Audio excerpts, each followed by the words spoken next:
Racing isn't easy, but experiencing it is. iRacing puts you in the driver's seat with the industry's leading sim racing game. Drive on laser scan replicas of the greatest racing circuits from around the world. Go head-to-head against other drivers chosen by skill-based matchmaking to ensure competitive racing at every level. Compete across all your favorite series. In officially licensed cars, engineered to deliver the most accurate driving experience possible.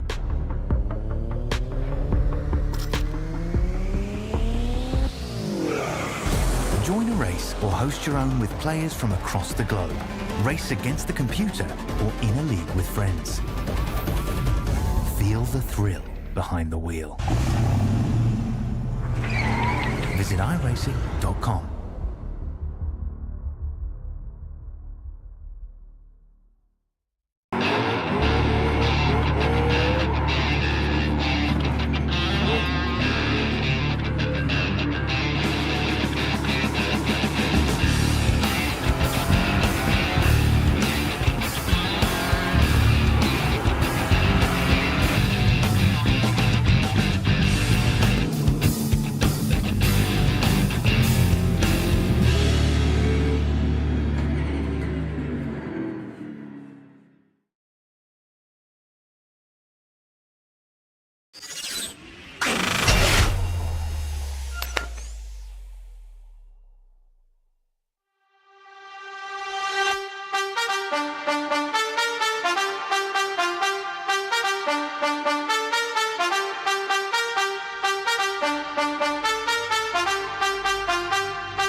It's that time of year. Once again, the eyes of the world turn to the world center of racing. But before the iRacing Daytona 24, before the Rolex 24, it's time for the Roar Before. 3 classes, just over 2 hours of racing, and what's bound to be an exciting start to the iRacing special events. Hi folks, Arjuna Kanki Party alongside of Paul Smith once again, and excited to kick off what is bound to be an electric year of iRacing competition. Paul, we're always in for a treat when we come to Daytona, and with the 3 classes we've got on offer, I think we're going to be in for a really fun start to what is a cracking slate of special events.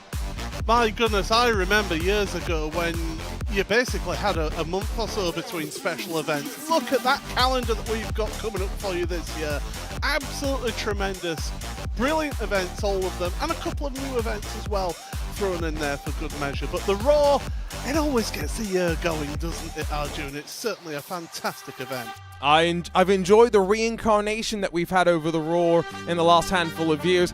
Excited about some of the additions like Paul mentioned. In January, we've got Dale Jr.'s charity event to add to the slate. And yeah, it's not really a chance for many of our drivers to breathe when you look at some of these months. 3 events quite consistently, and plenty of 24-hour events to look forward to.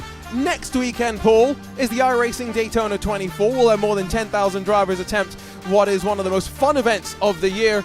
How much are you looking forward to that? Of course, this is the preview, but that's the big show.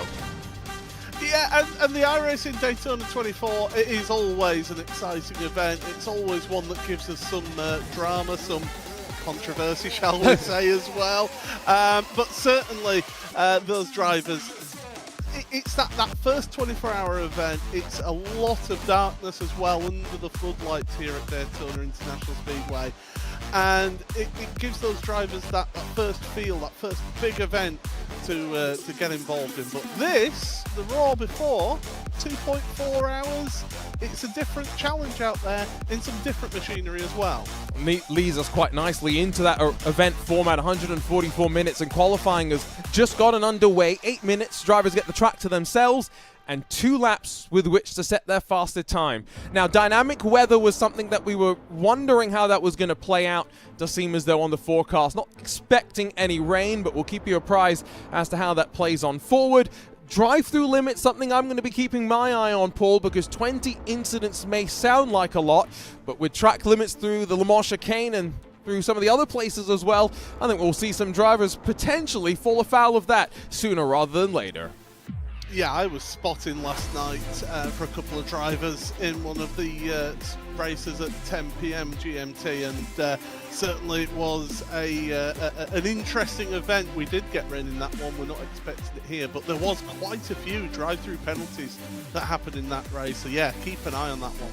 And as we've got 3 classes, let's take a look at what cars are going to be on offer.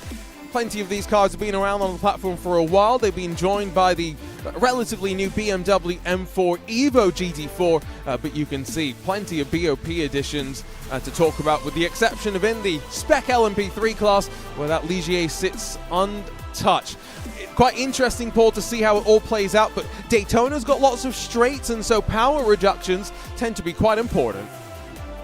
They certainly do, and you'll see the Mercedes and McLaren dominate the GT4 field here today in that one. The TCRs are a bit more spread amongst the different cars, although quite frankly, why they've all got a 1% power reduction, I don't know, but there you go. That's I'm not the one in charge of the balance of performance, am I?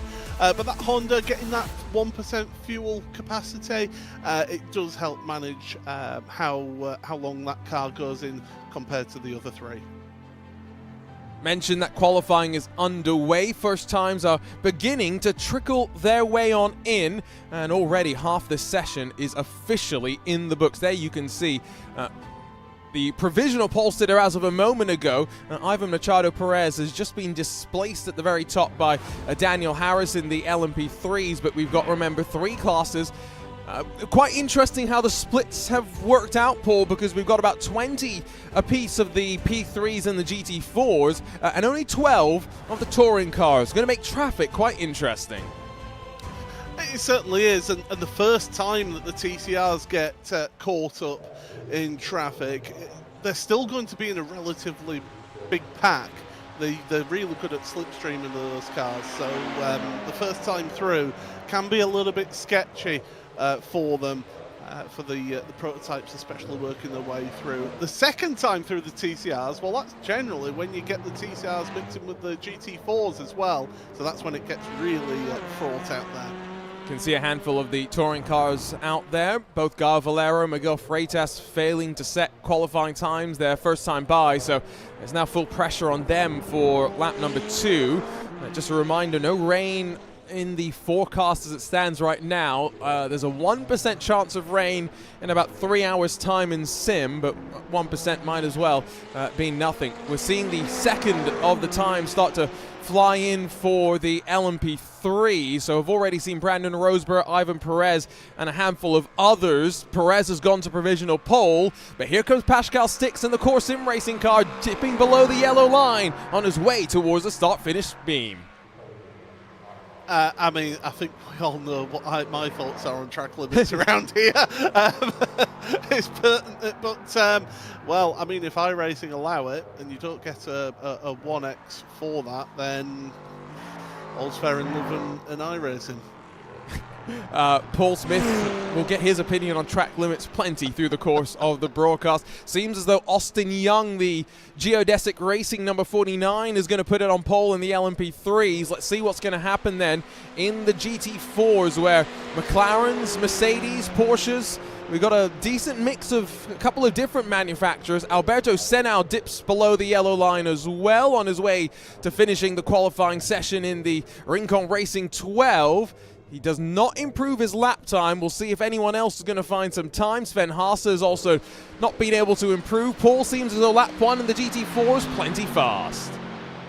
Yeah, certainly was. Jamie Christensen coming across the line to set his lap time, not improving on his best there. But the GT4s, I want to mention this, what a stacked field it is out here, and Yuri Kastor is another of those drivers. So many big names in that GT4 field. I think that's going to be one to keep an eye on. Yeah, no, I'm kind of looking up and down through the field right now and wondering who exactly would you count. It's good to see. Paul, you remarked on this. Jamie Fluke, not often we see him in the world of iRacing nowadays, but he's made his way back into the field. He's flying his way through the Le Mans chicane, flicks it left and back over to the right. I think that's just within track limits as well. We'll see how quick it is as he pirouettes back onto NASCAR. The banking turns 3 and 4.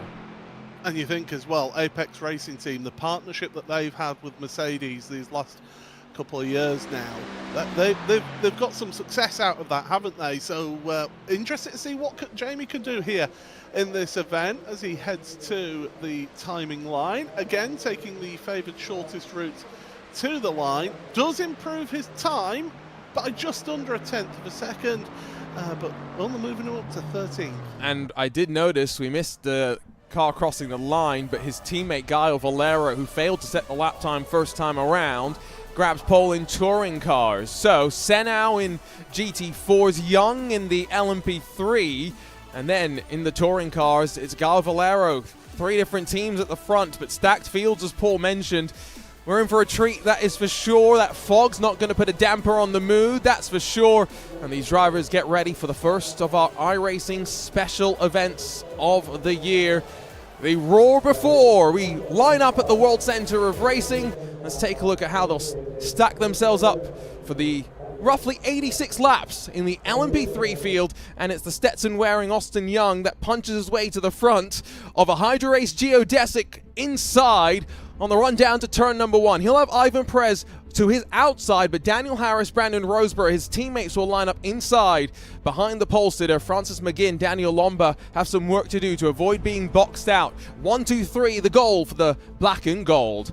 7th goes the way of Jan Sentkowski in the Team Hoisingveld entry. Timo Milikangas for the WSR Esports butt kicker team is alongside. Fernando Busquets, Obsidian Racing, and then Alex Ardoin, the top 10. With just over half a second splitting these LMP3s. Remember, stripped of their downforce as well to go as fast in a straight line as possible. Pascal Stix, Felipe Barreto, 11th and 12th positions, with 13th going the way of Dario Frattini.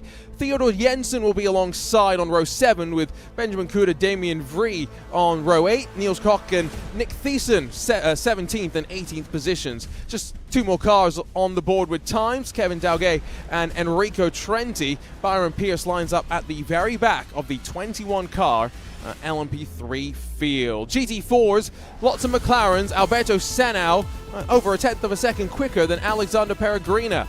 Row 2 is going to see Sven Haase, Cody Deeth alongside, and a pair of Mercedes. Before you get to the first of the Porsches, Karin Tengunes in the ever-popular Team 75 Bernard by SimRC livery. Aaron Lopez will be alongside. I think that's Aaron Vasquez's second account. With 7th in the GT4s, going the way of Damon Woods. Jack Sedgwick hoping to cook something up alongside. Olivier Piatek, Florian Bodin, 9th and 10th, with John Badefer and Jamie Christensen lining up behind them. 13th, hopefully not unlucky for Jamie Fluke, with Ian Chenguven alongside there. DJ Alessandrini, Kevin Des Noyers, Dylan Burst, Claudio Mack through the top 18, with still more names and still plenty of strong names. Theodore Bergeson, Timo Hayden, Eureka Kastorp, Lucas Tellman, Chris Beats, and then Vladislav Shopov, 24 GT4s, and then Patrick Kingston, Christian Steenberg, and Pablo Castro, Team PGZ, hoping to stalk their way from the very back. And finally, over to the touring cars, where we do have plenty of choices, but on the front row, it's the Audi for Gaio Valero, the Honda for Konstantin Stolzenberg, and only 18 thousandths between the two of them. Carlos Mosca, Matthias Penteler, Eric Goldner, Scheisler Nagy, and then just a couple of more cars in this touring cars. Augusto Fernandez, Gonzalo Fabi, Miguel Freitas, Norbert Leitner, Eric New, and then Logan McKenzie. Running up and down through the starting grid. Paul, quick thoughts from you. Pace cars off and away, we're ready to go. This should be an absolute thrill ride. Sit back, enjoy this one.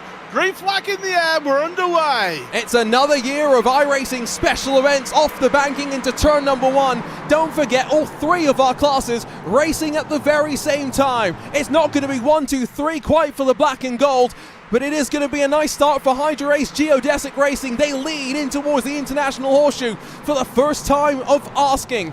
It's going to be single file up front for them inside of the LMP3s. GT4s off the banking through turn number 1, and there's some drama as you'd expect. Oh yeah, drama at the back, and Pablo Castro I think caught up in some of that. Kevin Denoyes as well involved in all of that. There's big drama. There's a car sat in the middle of the road with the TCRs. Thankfully, they take the turn. Well, we expect chaos when there's 60 cars in the grid. Don't necessarily know how many got tangled up and are now claimed as a victim I do see a 8-car breakaway at the front of the GT4 pack. I think that's probably what triggered some of that TCR chaos. As these drivers get ready to work back onto the banking, Paul, the LMP3's into the bus stop for the first time of asking. Yeah, the Le Mans chicane, of course, renamed in partnership with the venue out in France. Through the chicane, and fortunately these drivers only got a bit of mist in the air to worry about. Last night, in the races that I was looking at, there was rain. Fortunately, we're staying dry. I see one driver who had a bit of an issue out through the chicane, but outside of that, I think the LMP3s through safely. Take a look at the GT4s flying through that chicane as well. Single file, what you would hope to see at this point. A little bit of a swap between 3rd and 4th and 5th positions as they cross the line to end lap number 1. But I see already 60 started, 4 in pit lane as a result of lap 1 shenanigans. There's 4 drivers there, as you mentioned, with the mechanical meatball warning flag, so the black and orange flag. And yeah, it's mainly in your GT4s and one of our prototypes as well. So Ayhancan Guven, one of those drivers in GT4 who got caught up in all the drama right at the start of the race. Oh, that must smart, must that, for Ayhancan. It's not the best feeling, but he's probably aware of what racing's like. The driver that's, of course, competed in plenty of real-world racing in GT4 cars specifically as well. Swap around at the front of the touring car field at the end of their opening lap. It is Konstantin Stolzenberg that leads, but as Paul will attest to in a couple of moments' time when we talk about strategy, not always the worst thing in the world to sit behind when it comes to those touring cars. Draft a big part of the equation and how you deal with the slipstream and navigate your way through the strategy. You can see the fog in the air. I'm not necessarily sure the drivers can blame that for all the chaos that we saw at the start of the race. But Paul, let's start to take a look and pick our way through some of the replays from the start. Yeah, so back to race start we go then, and it was trying to go 2-3 wide through the S's just on the exit of turn 1. Cars getting spun around into the runoff area. So you see Guven off to the right-hand side of screen there, but it all started in turn 1. There's the McLaren spun around in the middle there, and then they're going 3 into 1. Just does not go. The car in the middle, Guven, with nowhere to go. Big contact with the McLaren and with the Mercedes. As into the international horseshoe, Daniel Harris trying to fight it out here with Ivan Perez. And this is where the teamwork plays its part. Bit of draft being fed between Austin Young and Daniel Harris, and so in through the kink, it's Hydrace Geodesic back to 1 and 2 in the black and gold. You can see that they are struggling a little bit sometimes to run the same line. That's what I was mentioning on the grid. These LMP3 cars, Paul, they strip out as much of the downforce as they can, all in the effort to try and go as fast in a straight line when they get back over to here. The banking, and now working through effectively all 2.5 miles that the stock cars run for the Daytona 500.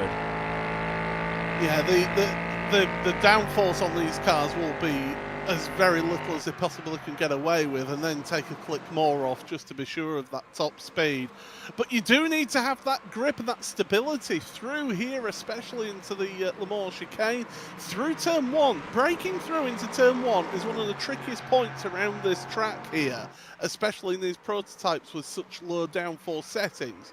So you will see drivers losing it into that braking zone just because you are turning and braking and across the bumps at the same time. Now, this is not necessarily something I would recommend, but it does seem as though some bump drafting in the LMP3 cars between the teammates. Even with that, Perez closes up.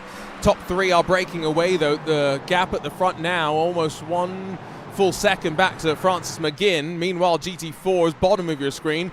Paul, the conga line, as mentioned, 8 cars strong. The breakaway is built up.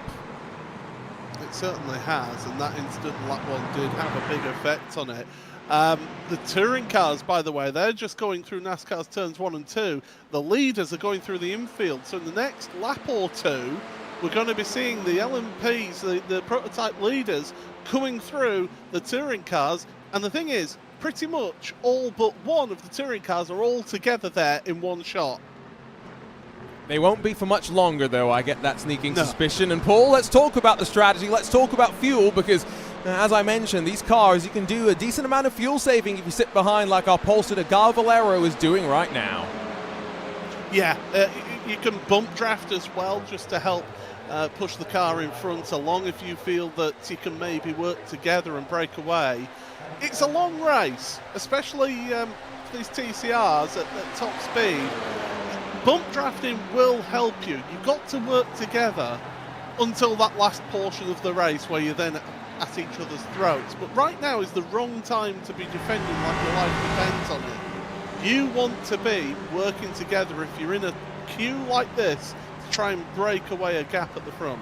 And so 11 cars remaining in the touring cars. Logan and McKinsey, unfortunately, tangled up as one of those victims at the start. Joins Ian Chenguven, Byron Pierce, Olivia Piatek and Theodore Bergerson as being unfortunately done for the day. You can see in the bottom corner Daniel Harris is on board, sitting in second as they unload off the banking with just under 10 minutes of this race complete and getting ready for the first cycle of traffic.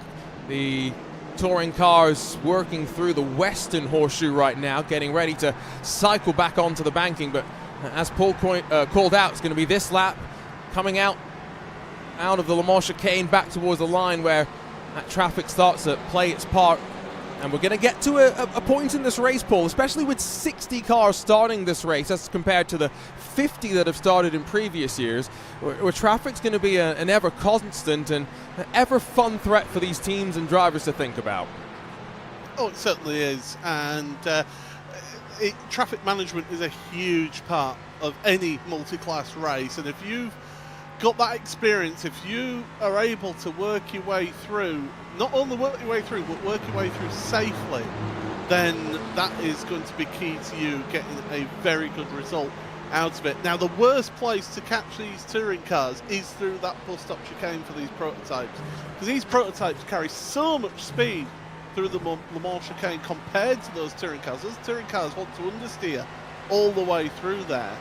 In the infield, it's a little bit narrower, but you can work your way through. You cut back on the inside of the touring cars on corner exit. The worst thing that you can do if you're in a prototype or in GT4 is try and overtake a touring car on the outside of a corner on corner exit, because these cars, they just want to push wide and you'll end up with no space.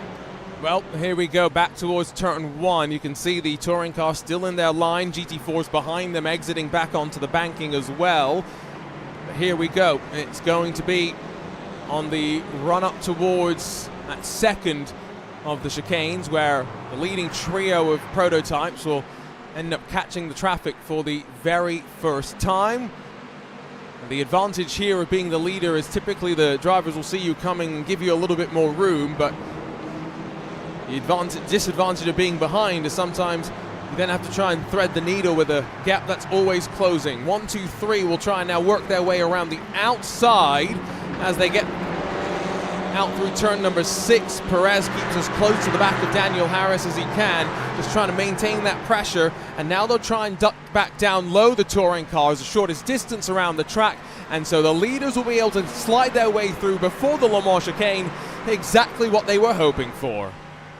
Yeah, but it's those that are further back in that prototype class that are going to be feeling it hard as they get stuck behind these TCRs. Look at them coming into the Le Mans chicane. The front three, they're fine, they're through. The rest are all having to get on the anchors, slot in somehow in between the traffic.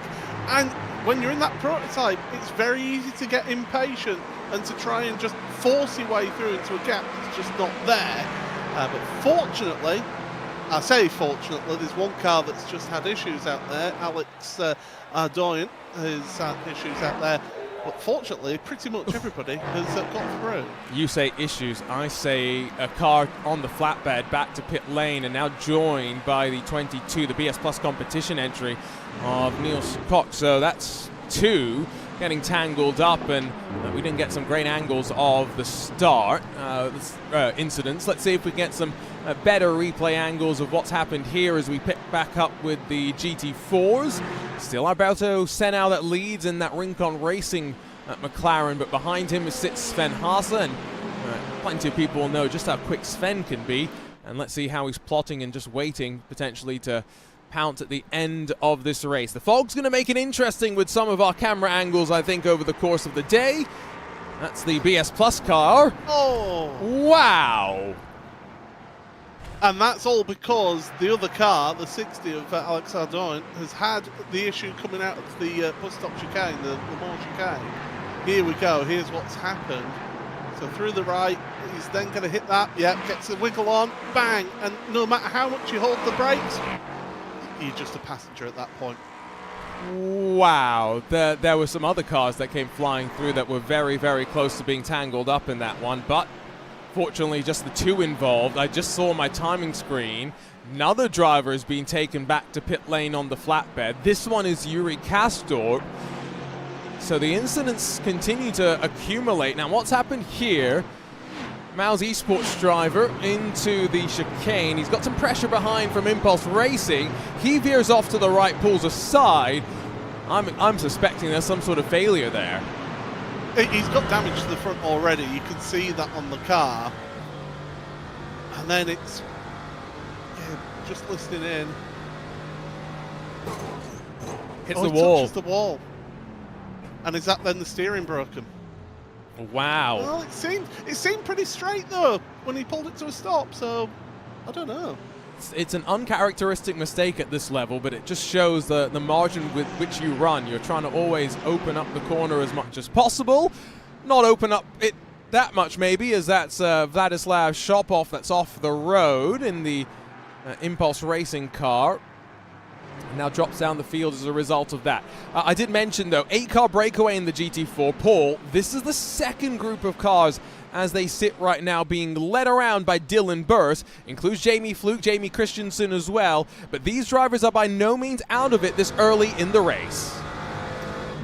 No, but they'll be looking ahead and thinking, how are we going to work this one to close up that gap again? But we've seen that lap traffic, it can have a huge effect on people's races here, and so you've got to be careful as we look on board with Jamie Christensen. Good to see Dylan in this race. Always liked watching him race, and Jamie Fluke right behind him, giving him the old shove, the old bump draft down the straight. People might be watching this who maybe new to iRacing or anything like that, and thinking, why on earth would you want to be pushing the car in front along? Surely you want to go past. No, you've got to work together. You have to work together and try and push forward to that next group, because if you start fighting with each other, you just slow each other down, and that makes things worse. And you got a great view of the inside of the front end of a Mercedes AMG. That's the extent to which Jamie Fluke is content to just sit behind and push for the time being. It's a 3.5 second difference now between third and fourth in this prototype field, and we jump back on board with Ivan Machado Perez as into the GT4 traffic the leaders work. This is where it gets tricky as well. Austin Young's locked up. Leader goes wide. Teammate, what's Daniel Harris going to do? That's the advantage of having a friend behind. Lifts off the throttle, slots back into line. It stays as they are as they continue to work through the traffic. But the first sign of a mistake from our pole sitter. It's so easily done as well, as they actually pass their GT4 teammate to the leaders in prototype. Yeah, it's so easily done with this, Ligia, and you can just lock up that inside wheel, and no matter how hard you try to unlock that wheel, it just stays locked up and you end up running wide. And look at this, worst part to catch up to GT4 traffic right through the Le Mans chicane. But it's all about that exit, and, well, can the driver of Perez in third place get a good run? I think ultimately there, a bit of desperation from Ivan Machado Perez to not lose some ground, but it's all just going to stay as they are. Remember that as much as I was talking about the GT4 second pack not being far behind, same can be said in this LMP3 pack. Remember think about what might happen if these drivers had to lift into the chicane. They're running very wide through turn one, and Machado Perez is going to be invited now to hold that line around the outside. It's a bold pass, and Daniel Harris going to take it 3 wide potentially with traffic. A little bit more contact between the two of them as they slide past Jack Sedgwick, who's been separated out from the front 7 of the GT4 pack. And now Machado Perez gets the move done up the inside through the kink.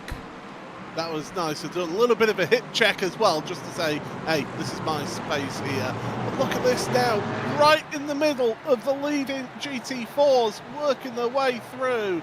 And this is just fantastic demonstration. Contact between the two leaders. And he's around. And well, Machado Perez kind of instigates his own demise. Daniel Harris gets tangled up. And what do they say? Watch the rejoin. And we'll take plenty of looks at that rejoin on the replay machine, that is for sure. It's now 5.2 seconds. Francis McGinn has been passed. Timo Milakanga second. Brandon Roseborough third. Somehow there's still two Hydra Race geodesic racing cars on the podium, but one's completely new. Well, just from the live pictures, I mean, I'll cast judgment on the replay properly, but that looks an appalling rejoin just from the live pictures. But here, well, huge drama at the front of Prototype, and that does affect your GT4s as well. Dylan Burse has got a mechanical meatball warning flag. He's back to pit lane in GT4, so they've got caught up in all of that shenanigans. And the leaders, I think, got tangled up as well. So Aaron Lopez, who's now giving a shot to the back of Alberto Senau, sits in second as there goes Milikangas in the WSR entry up the inside. This race has never had its lack of drama, that's for sure.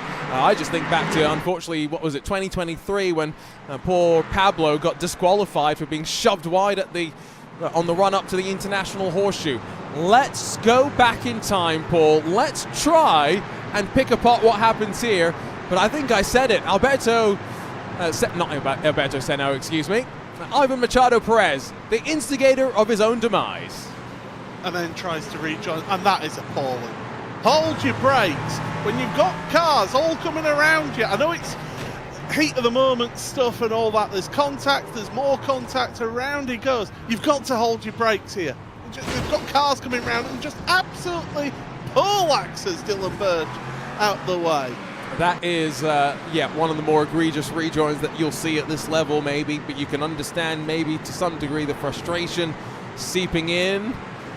I mean, Daniel Harris doesn't do a great job either there, and he gets tagged and actually shoved around as well, but wow. Big drama, all with one incident. I said it, Machado Perez doesn't hit Austin Young once, hits him twice at least. Yeah, and unfortunately, innocent bystanders and all that get caught up in it. So, that was... I won't say what I actually feel, but that was poor. That was really poor. But let's look at the positives here, though. Corentin Guinness, there's been a bit of a split in that GT4 field, and that's allowed the front three to just really break away in it. Can tell you Daniel Harris meatball flag, meaning that iRacing has seen enough damage that they're going to require him to pit and fix it up. He's just pulled down to pit lane. And I think you can understand that Cody Deeth slides past Corentin Guinness, though. The Porsche almost looked like it was standing still off the banking. Such was the advantage the Mercedes had, but I'm wondering if that was also just partly draft affected rather than anything else. Still seeing the LMP3 cars continuing to work their way on through. I just saw a comment in the RaceSpotTV chat, by the way, that I think quite eloquently sums things up as we watch some of the other LMP battles. Jan Sentikowski behind now, Theodore Jensen. But Paul, amazing. It can happen in any split, was the comment. Yeah, I mean, I saw it last night when I was spotting for a couple of drivers. So well, I say spotting. I was acting as weatherman for that one last night. Some of the people. It's very easy to see the red mist, have that descend, and just stick on the loud pedal and try and get yourself turned around again. But you've just overtaken and lapped those cars, so you know how many cars are coming. Just patience. You've got to have some patience there. Patience and racing drivers, two things that not often go together. Brandon Roseborough gets past Milikangas. It's once again Hydra Race Geodesic 1 and 2. The black and gold sits on top as they cross the line. End of 12 racing laps. 4 in contention, though, for the second and third steps on the podium. Dario Frattini in 6th position, not too far away as well. Going back to the incident with Machado Perez, I'll just re-emphasize Milkanga's going to potentially be passed by Francis McGinn as well. That's a dive up the inside, but doesn't quite get it stopped in time. On the power off the corner, Timu Milkanga's just about holding on, although Francis McGinn's going to just continue to be there. A little frustrating little mosquito almost holding that line. Not going to let necessarily your leader of the pack, Brandon Roseborough, break away, but definitely a threat. When you have no downforce on the car, Paul, what it does mean is that you lock the brakes a lot more easy, but the other thing is you just are less effective in the braking zone because you have less downforce as well.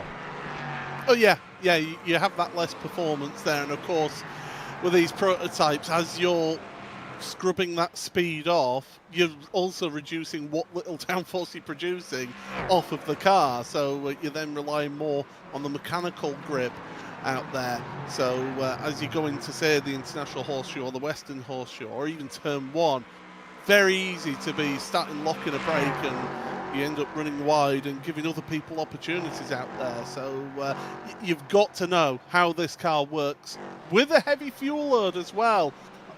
Quite a lot of drivers may not have done a full stint practice with a heavy fuel load, and they come diving into Turn 1 later in the stint with worn tyres, and they just start running wide because they're going too deep. And well, definitely not saying I've done that before, but the pit lane entry is often different on old tyres as the Audi bobbles over the curb there as they pass the touring car traffic once more. Yeah, pit entry is sometimes different on worn tyres as opposed to fresh tyres, so you can't just practice pit entry by yoinking out a whole bunch of fuel. So GT4 is going to have a little bit of breathing room from the touring car and LMP traffic for just a little bit, but the touring car conga line still 11 cars strong as the second cycle of traffic passes its way on through. But it is Gaio Valero that leads with about 24 minutes complete, Paul. So quite interesting to see the pole sitter retaking the point of the field as the traffic sweeps their way back around. I think right now TCR is in a very good place in terms of the balance of performance of the different cars, and especially with the changes that iRacing made to the tyres on this car a couple of seasons ago, really has helped bring this car back to life and get people who had maybe stepped away from the cars to come back into this class of car. You get some tremendous racing in TCR. Now, I would say that because I'm biased, because it's the car that I'm semi-competitive in. So, but it is a different style of driving as well, and you will see some names that can go really well in a touring car, but maybe not have that same speed in a prototype or a GT3 car, for example. But yeah, these TCRs, they put on a great show, and you look at how close this front pack is, even after the leaders have come through twice now on the TCRs, they're still there together. Absolutely, and I think it's when we get to the first cycle of pit stop, then we will start to fear that they'll break up. That's typically what a pit stop window will do. 9.2 seconds, the margin at the front of the LMP3 field. Austin Young waltzing away with the lead right now, but never say never. He cannot afford to breathe and slip up in a moment through traffic, so he's going to definitely be kept on his toes with now less than 2 hours remaining in the first iRacing special event of the year, the Roar, presented by SimMotion. Glad you joined us here on the iRacing Esports Network. We check back in with the GT4 leaders, where at 1.8 car deep was the train. It is threatening to build up into a 9-car train as it sits right now, and Jamie Fluke, who started back in 13th position, he's gained 4 spots to work his way up through the field, but by no means is he the biggest mover in the class. Left-hand side of the screen, check out the GT4s as they sit right now. 11, 12 positions gained. Patrick Hingston has been the biggest mover so far. Yeah, some big places being gained out there in the early going. Would have been helped a little bit by that first lap issue as well, so definitely a bit of assistance through all of that. But yeah, you look at how the from 6th place down, it's all pretty much there or thereabouts, all within slipstream of each other. It's the front 5 that have got that little gaggle at the front there. So we're not going to see this one pan out until, say, towards the end of this race. And it's what makes the strategy battle so interesting. I've always thought they throw their chips out at the start, but you only see really how they play out by the time you get to the very end of the race. There's Patrick Hingston, by the way, in the number 13. Might be up 13 positions sooner rather than later, although DJ Alessandrini is directly behind him and putting the pressure on. And see the bump draft in effect there from Aaron Lopez Vasquez as he once again shoves Alberto Senao into the corner. And that is now 14 laps complete for the GT4s. Another comment in the RaceSpotTV YouTube chat from Andrew Langham. Please stop. He's referring to me talking about the lead that Austin Young has, teammate at Geodesic Racing. Feeling a bit superstitious right now, Paul. Well, I mean, if we stopped talking about drivers out there, we'd be out of a job, wouldn't we? So, look, Lewis McGlade doesn't believe in the curse of the commentator. He's wrong. Yeah, he is very wrong. I'm very much in the camp of the curse of the commentator does exist, but we do have to talk about them. And what a job that is happening out there for your leaders right now. I was saying that Pascal Stix has been slowly catching up, hasn't he, on Dario Frattini? Yeah, you and, know, and the rest at the front.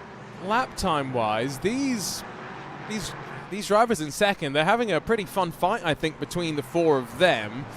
It's not necessarily translating into lap time, at least just yet, so that's definitely something to keep an eye on. Are they being a bit more aggressive with each other and putting more mental pressure? That's something that necessarily don't always think about at this level, but even just showing yourself in the mirror can slightly upset some of these drivers and cost them a 10th here and there.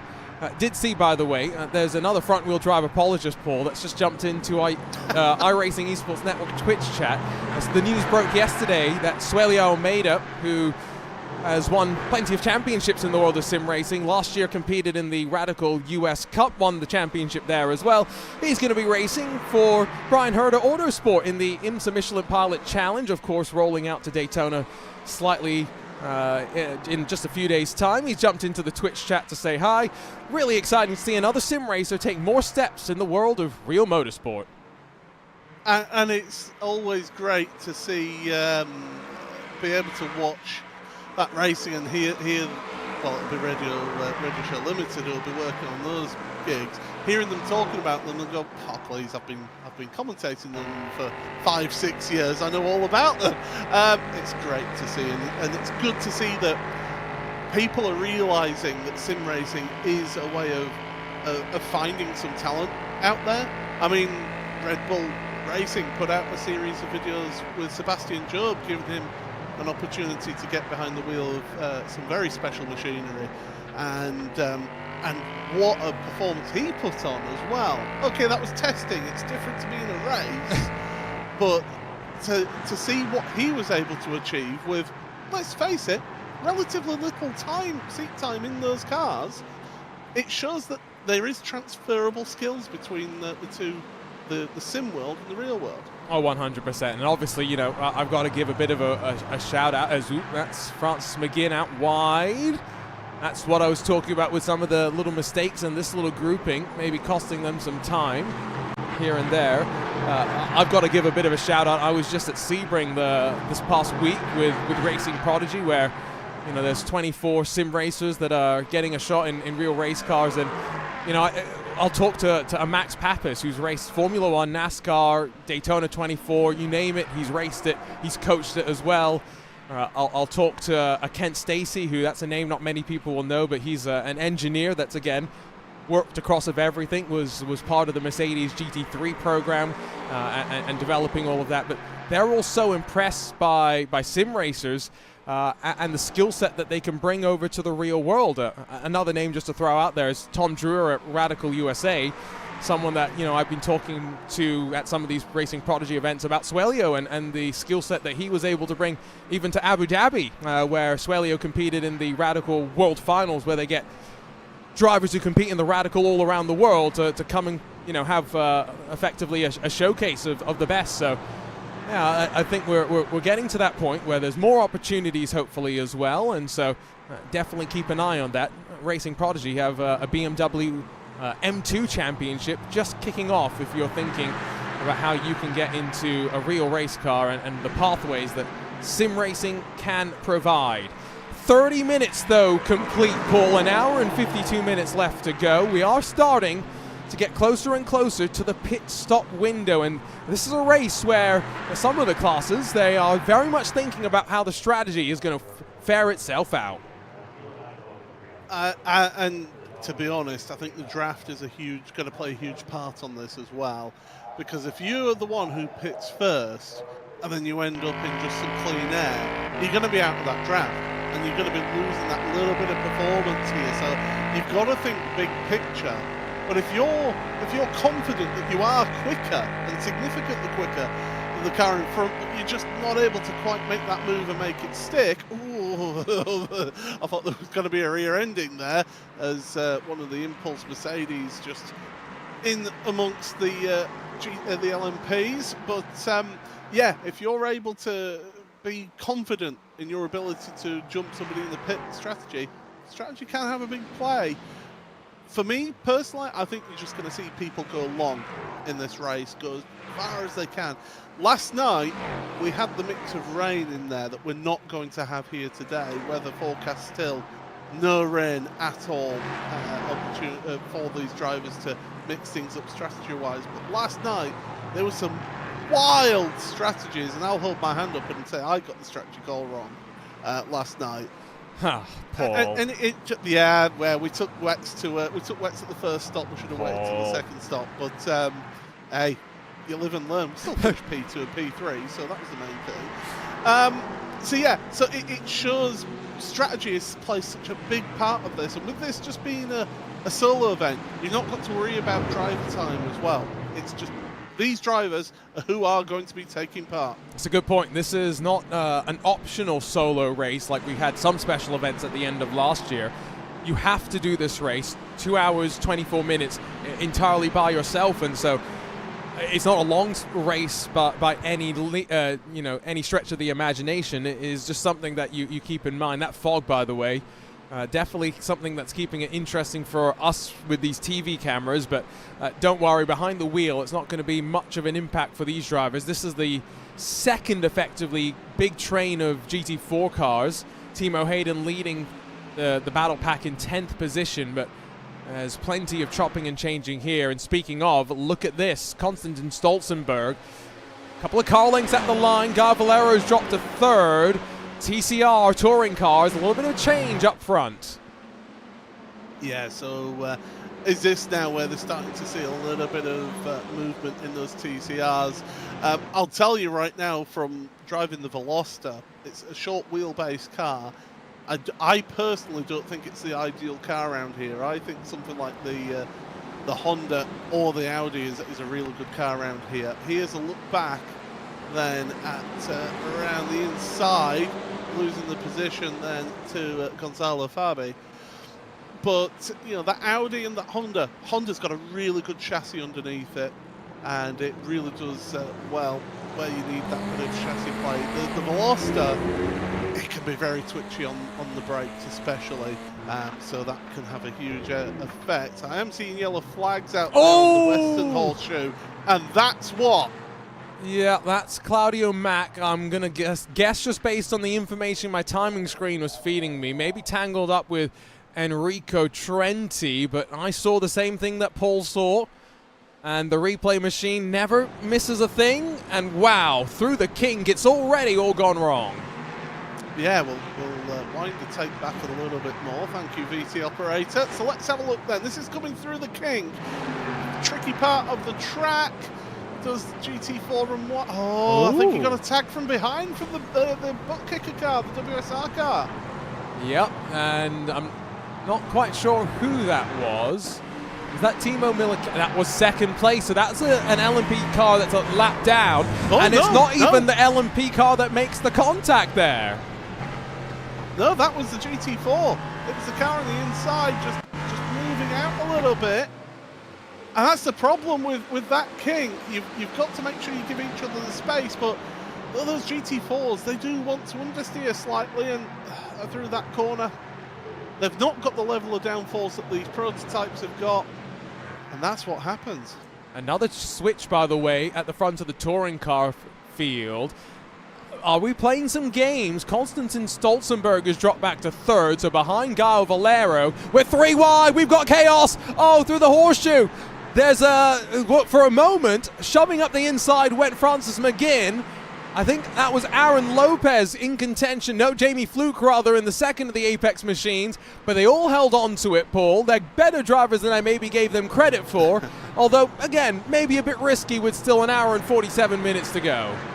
It was the 4th placed TCR car that was shoved out the way as well, Carlos Mauska as well. So, yeah, getting a bit physical in there, and this is what happens when you get all 3 classes mixing together here. The Paul touring car driver, you want to hold your line, and ideally, if you're the faster car, you want that car in front of you to hold the normal line and hold where they're going. But when you've got 2 different classes both trying to overtake you at the same time, it's just to hold the middle and close your eyes. Oh, and well, close your eyes indeed. Francis McGinn has dropped down to 6th through all of this, and I do get the sneaking suspicion based on everything we've seen so far. That car may A, have damage, B, getting increasingly close to the incident limit I'm willing to suspect. We're going to see at least one drive-through, if not a couple more. Replay machine, let's pick it back up, and well, 3 wide, they made it work. After a little bit of physicality on the TCR car, but it was Jamie Fluke who got a little bit physical there. He's a man who knows about touring car racing because I used to race against him. So, yes, he knows what it takes. But you look at this. Oh, no, now that's going to be Pentala, isn't it? That's Eric Goldner in the touring car, the re-dragon entry that, after all of that, no steering really anyway, and bang into the wall. Yeah, as soon as you've lost that steering, you pretty much, your day's done and all of that. I've noticed that Pentala as well has got a mechanical meatball warning flag in TCR, so big drama for your car number 1 as well. That's exactly what you were talking about right there. That's the RD SimSport car playing ping pong with Damon Woods. Wow. I guess it reigns in terms of incidents. It doesn't tend to come one at a time in this race. We're 1 hour and 45 minutes left to go. We've got a lead breakaway to the tune of 14 seconds in the LMP3 class. And we haven't really seen too much in terms of GT4 back and forth. Alberto Senau, though, 1.2 seconds clear. Let's give a little bit more love to the GT4s for a little bit of time, Paul, because this is probably the lead battle that's going to be the most intriguing now to the end of the race. Oh, big slide there for Lopez through the chicane. Does beautifully, holds the car though, and kept the pace up, but that's just going to allow Sven Hasse and also Cody Deef to be able to stay in that slipstream and work forward. And Sven Hasse, I mean, a lot's been said about Sven in the past, but he is a very quick driver, and if he keeps his focus and uses that aggressive streak in a positive way, he is one of the quickest sim racers in the world, in my opinion. Yes, and the benefit of not having a webcam on Sven is there's no risk of us cutting to it and it being engulfed in clouds of smoke potentially, as well, as we found out in the IMSA Esports Global Championship, which, speaking of, great time to plug that, Paul, tomorrow here live on the iRacing Esports Network, We've got the season finale, the Michelin 240, here from Daytona, 2 hours and 40 minutes of competition, and our champions to be crowned in what is now the third season of IMSA's Esports Championship. Williams Esports are your championship leaders in the GTP class. Team Redline, the championship leaders in the GTD, both with somewhat commanding leads going into the finale. But it's Daytona. Anything can happen. And you look at the level of competition in that series as well. It has been incredible scenes in that championship. And certainly Daytona will give us some plenty of drama, plenty of excitement, and plenty for you to talk about as well, Arjuna. Yep, we'll have Peter Mackay, Joey Atterbury joining myself in the broadcast booth for the fourth of the championship rounds. Peter, of course. Last Sunday, I was commentating on the IMSA Esports Global Championship from the real Sebring. Peter Mackay is going to be commentating on it from the real Dubai. So he saw what I did, Paul, and he went, you know what, you've gone to a racetrack. I've got to go to one even further away. Yeah, he's commentating on the Dubai 24 hours. So yeah, he's pulling double duty, is our Peter, and I'm sure he'll be doing a fantastic job as well. But he might be a bit tired by the end of that broadcast tomorrow. Yeah, and again, go and watch the start of the, I guess, global motorsports calendar in many ways now. The 24 Hours of Dubai does kind of signal the start of endurance racing starting around the world. Just make sure you watch that and watch us at the same time. Don't go anywhere. P5 in GT4, Corentin Guinness is, it was Alexander Peregrina who was around the car number 9, and that was from now down to 8th place, so Fluke and Sedgwick moving up places. And so at least that Peregrina is going to be able to slot into that group, but it's with traffic, it's on the front of an LMP3 car, and he does hit the wall, but at least minimizes the impact. It's a glancing blow, isn't it? It's not too bad, is that, in comparison to what it could have been. We'll take another look at this one then. So it's just going through that S's, and it's really tricky. He thinks there's just one car behind him of the prototypes. He's let that one through, and then all of a sudden, oops, there's another car right there behind. Your prototype lead, 15 seconds now that lead has got up to in your prototype lead. Absolutely incredible for Austin Young right now. It's the race for second, third, and the rest of the podium spots has been really intriguing for the prototypes. Now, Paul, this LMP3 category sometimes gets plenty of slander, libel, whether it's written or spoken, because people say, oh, there's only dentists that drive it, you know, blah, blah, blah, blah, blah. But at the end of the day, you do need a platform for people to grow through prototype racing ranks, right? Much like you have in Formula cars. And so it does kind of make sense to me that you have LMP3 as the precursor to an LMP2, which still races in the IMSA WeatherTech Sports Car Championship at the 24 Hours of Le Mans. The LMP2 class is by no means a low level of competition, so you have to have the LMP3, right? Did you realize that, or did you know that they actually at one point were making an LMP4 class as well? Yes, I did. And I mean, it's almost like with open wheelers, isn't it? In Europe, you've got F4 through to F1. That's the sort of natural progression for those categories. And why not have that sort of progression through prototype classes? You have it with GT racing, don't you? You start off with a bog standard sort of tin top club racing, and then you move forward, through that field into GT4s and then into GT3s. And that way, why not have that rate of progression through the prototype classes? Because I would say that something like a Radical would be a starting point for somebody in prototype racing. Well, that's the kind of conversation I was having with some people at Sebring, because there was a track day the day that I got there to Sebring, and they had an LMP4 car actually running around, not the Ligier, which was what the one that really got made, the JSP4, but it was called a Nova Prime or something like that, and it was just an interesting conversation because, like you said with the Radical, I was almost arguing that you've got Radical and this similar other cars like that almost serve as the introduction to prototypes, the way they're called sometimes by people is introduction to slicks and wings, which I really love. I love that idea of get used to a new type of racing tire, but also the downforce that you have as well.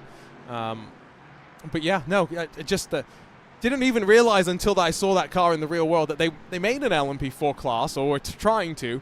I'm just very grateful that it didn't really go anywhere. Leader in GT4 at one point was threatening a breakaway, but the work behind, second through fifth, have played nice, and so Alberto Senna is being closed on once again, and we're coming up to just about 50 minutes complete in this race, Paul, so lap by lap, inching towards the start of the pit stop window, and Alberto Senna has been up front and not really able to save any fuel. So, going back to your point about wanting to try and run long, he's probably one of those drivers that we're going to be thinking about in the GT4 class at least, coming in early. Yeah, and it's that you've got to play the percentages when you're in the lead. Senna has had a little bit of a gap, not the biggest of gaps, but it's been big enough that he's not really providing the slipstream to Aaron Lopez behind. He's very much on the sort of the threshold as Lopez for the slipstream. He is picking up a little bit, but not as much as he would like to. It's that dynamic of how do you work it? Do you just stay up front and try and build a gap at the front but use a little bit more fuel, or do you basically say, right, let's do it like a peloton in cycling, in cycle racing, and keep on switching the lead and each other getting that little bit of draft to save fuel. And of course, with saving fuel, you're going to be saving tyres as well, aren't you? Lifting off early, braking that little bit later, not quite as hard. It's how you weigh up the percentages of what's going to work for you.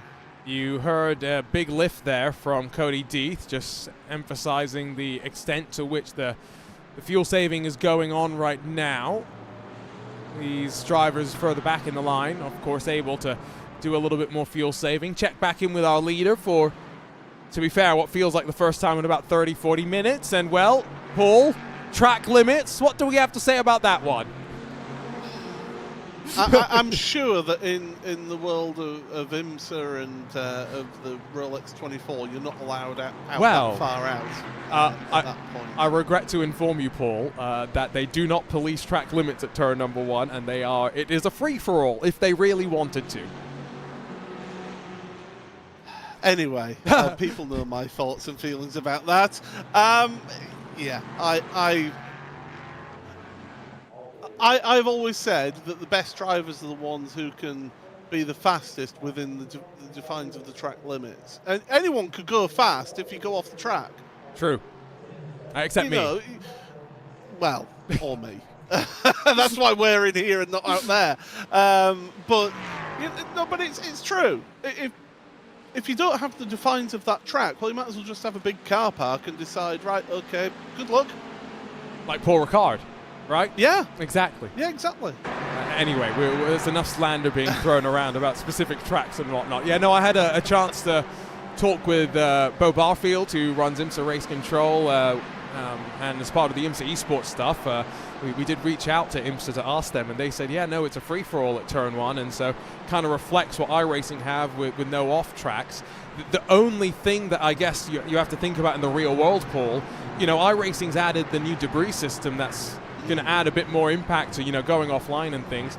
By the time you get 23 hours and 50 minutes into the Rolex 24, they're not cleaning marbles off the track. You're not going to want to go half an inch off the racing line unless you absolutely have to. Oh, no, absolutely. And even in this race, you're going to see that build-up of debris offline, tyre marbles and dirt and gravel picked up, and that actually has got a big effect when it comes to lapping traffic towards the end of the race, especially for those prototypes. We have got a prototype on the pit road, Nick Thiessen, so he's the first one to take a trip down from further down in our prototypes. And if you're further down in the field, why not try something different? because if you do the same as everybody else, you're going to get the same results, aren't you? Absolutely. I've always, like you say, be an advocate for trying something different. And again, you've got to try it earlier rather than later, because you leave it too late, you leave yourself with little time for the change to really have some sort of an impact.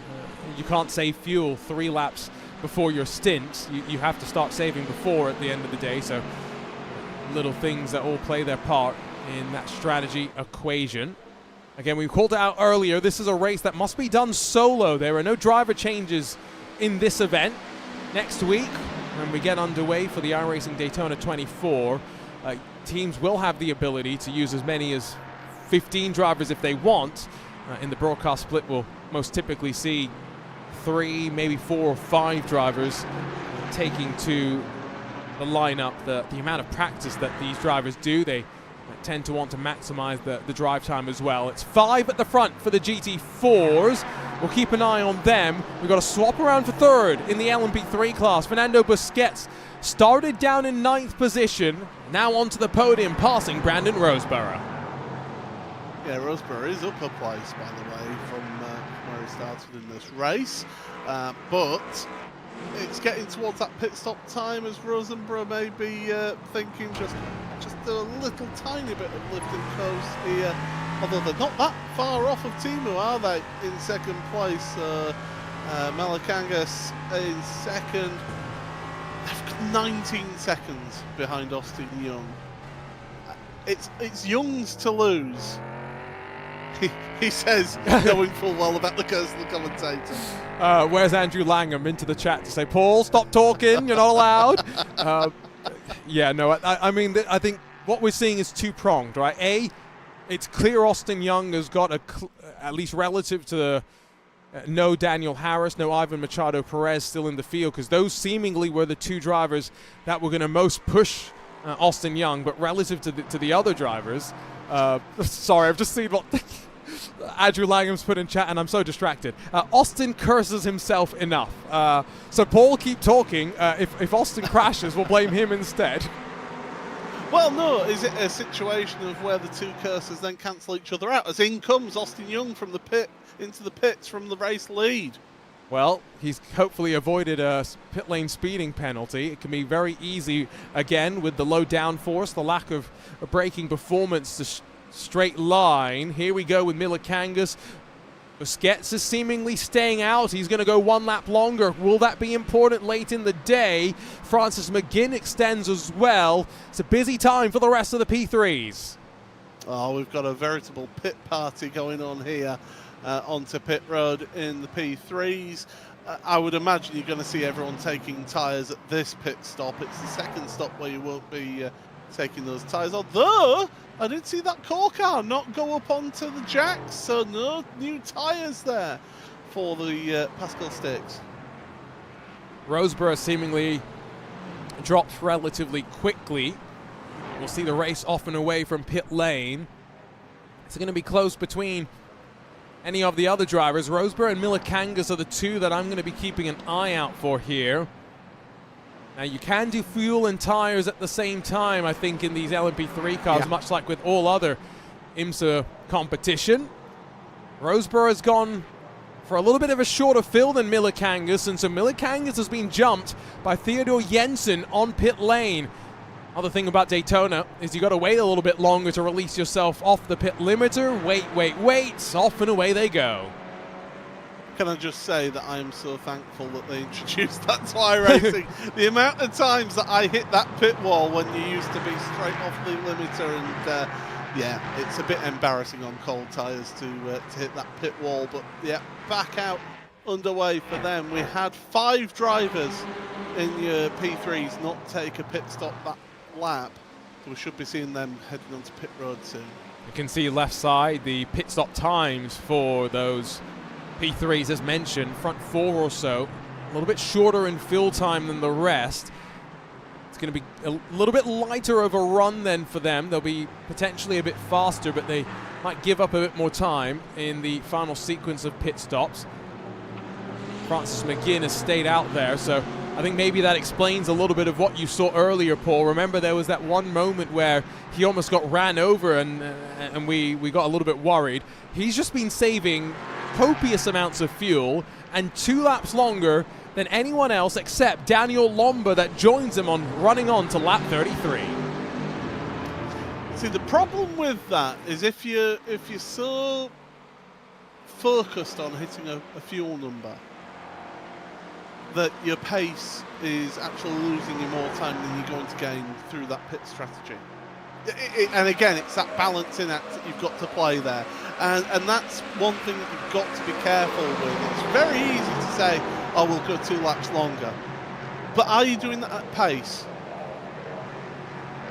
Now, there are some drivers that are better at fuel saving than others. I was sometimes good, sometimes not so good, as the saying would go, at fuel saving.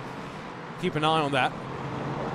These drivers, Timo Milikangas and Dario Frattini, they've been jumped by Fernando Busquets through all of that, who's come out directly behind Brandon Roseborough. So he's third on track, net on pit lane. Just waiting, as mentioned, for Francis McGinn to cycle his way down. Aaron Vasquez has dropped backwards, though, in this queue of GT4s. Has he had a slowdown at the bus stop? Well, what I can tell you is Milikangas has got a black flag. Oh, I did say we were going to get some drive-through penalties, didn't I? Yeah, absolutely. And yeah, now is that a case of, well, it won't be bump drafting because those are 0x incidents, so that won't affect him. But yeah, getting caught up in other people's incidents and things like that, soon pick up a black flag there. So yeah, going to have to come down onto the pit road. Yes, 3 laps to serve it as well. Probably see him, depending on the traffic he sees in front, decide to strategically use it. I mean, you've got Dario Frattini all over your rear end as well, so you do want to just keep that in mind. Don't want to get wrapped up into a battle of no consequence in effect, remember. Francis McGinn off and away from pit lane, 34.8 seconds, so he goes a little bit short. Milikanga's off to the box now, and here goes McGinn, so I think this might actually work out for him track position-wise, Paul. Whereas Fernando Busquets, who's just passed Brandon Roseborough as well down to turn number 1, McGinn's got 3 seconds on them. It's worked out for him there, and he's come out in front, so yeah, that's giving him a good gap, and the crucial thing is, he's come out with a gap which isn't going to give a slipstream to the cars behind. So he's able to now just focus up on himself. What has happened here down at the Le Mans chicane for the Apex Racing car? This is through the right-hander, and that is a corner cut right there. That's a slowdown penalty. I love how Paul didn't even know what was coming on the replay. He just saw the laziness of the car moving out to the left and instantly realized, oh wait, slowdown penalty. Alberto Senau's into pit lane from the front of the GT4 field, though. About an hour in, there's no chance of these drivers cutting out a pit stop, Paul, but your race leader in first. Taking tyres as well. I think that's going to be the sensible option. I mean, the track temperature is 22 degrees Celsius. I don't know what that is in freedom units. It's going to be what the don't ask me. Something like that. You know, you've got to get those tyres up to temperature. So it'll take about a lap and a half before you're really starting to feel the benefit of those new tyres. So if you're pitting first, then you've then got to get that speed up again. By the way, Timo Milikangas has got a mechanical meatball warning flag now. Yes, I think he had an interesting experience with pit lane. I think it might also have been technically related because can't get you a replay of, unfortunately, what has happened to him. But yes, I think that is potentially day done for Milikangas, who has been sitting on pit lane now for 60-odd seconds and counting. Alberto Senau, 58.1 seconds. Now, this is another thing about the GT4 cycle that we're going to have to keep an eye on, because there are some other teams and drivers that have elected, Paul, to stop for as short as 37 seconds. So Senau's gone for 20 seconds longer. We know no one can cut a pit stop out. We're officially 1 hour complete with the iRacing Roar presented by SimMotion. And the GT4 window, I think, very much wide open. Senau no longer in the race lead overall. Patrick Hingston jumps in front. Yeah, but crucially, Senau right there with Hingston. Now, Hingston, 37.8 seconds in the box. So I would imagine that there's no tyres being taken there, or if there has been tyres taken there, it's just one or just a couple maybe. We'll have to wait and see. Senau, I think, has done a full service, given it a polish as well, and is back out there. But because he had that gap there at the front, is able to just come out right there with them. Now, what are the rest going to do? Sven Hasse still going out there, 32 laps for him. Cody Deeth as well, 32 laps. Some of the others, Timo Hayden and also Lucas Salmon, onto pit road right now. I'm trying to cast my mind back a year, which is difficult, and it's hard for me to cast my mind back 3 weeks sometimes, but I seem to remember, as 3 wide off the corner we go, Alberto Senau's had enough, sitting behind Patrick Hingston, and he's going to slide his way back in front. I just seem to remember, as there goes Corentin Gunes, followed out by John Badefer, seem to remember that the drivers that filled up in the first stint as much as possible elected not to take tires in the second pit stop cycle. Is that what Alberto Senau is thinking? It worked a treat for Will Chadwick, if memory serves. Senau, though, is not going to be in the race lead as we work off the corner. He will be jumped, but it really works out for him in many ways. I think it's Aaron Vasquez versus Alberto Senau versus Corentin Gunes at the front of the field. Crucially, Gunes took a full service there, 55.7 seconds in the box for Corentin. So is that going to be the case of, as you point out, that second stop, it's going to be later in the race, not taking tyres. That means that straight out of pit road, you're going to have those warmer tyres, so you're able to push on straight away, but towards the end of the race, not have the same level of grip as, say, some others who take tyres on their second stop. This is where the strategy is now going to be at play. How does this all work out for them? This is fascinating. Don't go anywhere, folks. We've still got an hour and 21, and we don't know who's going to win this one. We have absolutely no clue. Haven't talked about touring cars for a little bit either. We'll get to them in a few moments' time. Just waiting for Sven Hasse, for Cody Deeth, former teammates at Grid and Go. Cody Deeth now representing Eclipse Sim Sport. They're going to swap around off the pit lane, and Cody Deeth is going to take advantage. That's an important thing for him. What's it going to sequence out, though, to? As now they have that long wait. Paul says he likes it because it's a little bit safer. They added it because Michelin added a RFID tracking system, and they wanted to add that into the IMSA championships as well. They, though, between Cody Deeth and Sven Hasse, 8 seconds or so shorter in the pit lane. And so what do you know, Paul? Lead up front, 8 seconds. Now, how's this going to pan out? This is great. This is fantastic stuff. And these drivers here, they've got to be careful not to start tripping over each other and slowing each other down. They need to keep pushing on and keep that performance up to be able to try and keep with Deeth and Hasse when it comes to that second pit stop of the race for them. So again, it's back to that strategy that we talked about at the start of the race. Sometimes you've just got to, don't let your ego take charge, work together with the others and push yourselves forward. Don't let your ego write checks that your car can't cash. That's the line. Anyway, I did see a bit of damage on the side of the number 48 for John Badefer, so he's been through the wars, doesn't seem to be impacting his speed, and does not seem to have taken any optional repairs in his pit stops trip either. You can see the gap that they have back to Alberto Senau, in danger of losing out on draft. The McLaren's got to do some work. The pole sitter, who led for the opening 30-odd laps of this race, now finds himself somewhat on the back foot. Let's go to touring cars Once more, though, 3 cars now starting to stretch their legs. Stolzenberg leads, Gonzalo Fabi sits in second, and the pole sitter Gaio Valero biding his time in third and maybe content to save some fuel.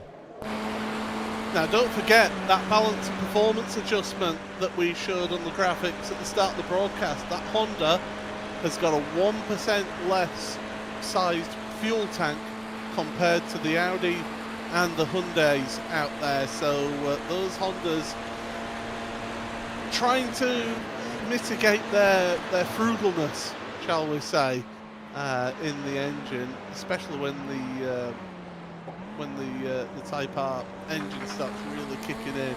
But yeah, those Hondas, I like the Hondas because they've got a really good chassis underneath them. The Audi, it's a different car. It's got a DSG gearbox. The gearing's different on that car. It's a bit more of a tank, is that car as well, is the Audi. The Hyundais, though, they're the cars I've always driven here in the TCRs, and the Elantras, well, they've just dropped off a little bit, haven't they, those Hyundais, by about 5 seconds or so. It does seem as though we're seeing that little stretch. It's not necessarily a comment on the BOP, but there was a great story about last year's IMSA Michelin Pilot Challenge race at Daytona, which is a 4-hour race to start the season off, and a car, they had an issue with it, and then they needed to find a replacement ECU, and as some people will know, Audi somewhat pulled back some of their racing programs, and so they weren't able to get an ECU at Daytona. So what did they do? They had to look around, and they found a wrecked race car in Mexico which they could pull the ECU from. So they did that. They got someone on a plane, flew him to Orlando.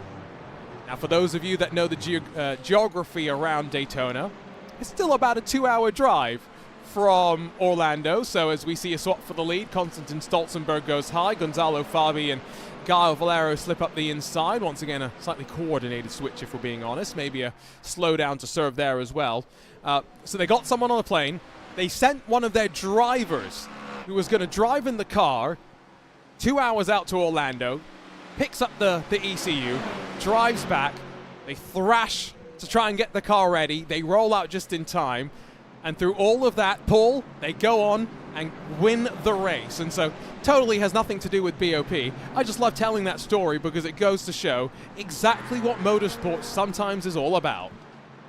Yeah, it is, and it is such a good story. And you see it time and again. You know, I commentated at Monza. I was fortunate enough to commentate at Monza. Damien Harris has had issues out there, by the way, in his geodesic car.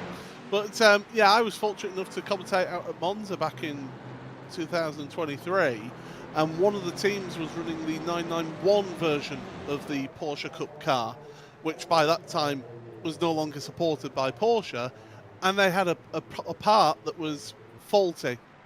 And so therefore they couldn't take part in qualifying at all, and they were worried whether they would actually take part in the race entirely. And they pulled an all-nighter, drove I think halfway across Europe, got the parts that they needed. No, they drove to Germany, sorry. Got the parts that they needed, came back to Monza, fitted the parts with no testing, raced the car in the race and finished the race. It's incredible what you can do and with these race cars. You think of all these engineers that, oh well, we just want to warm it up, or we just want to do a practice session, do something like make sure that everything's working. Nope, it's got to be in and there for the race, and they can pull it out of the bag.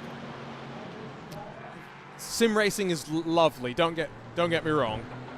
But sometimes, as that's a switch, Aaron Lopez gets out of the way a little bit aggressively. I think maybe, is there a slowdown he's trying to clear? It drops him into Alberto Senau's claws, though. He just about gets out in front.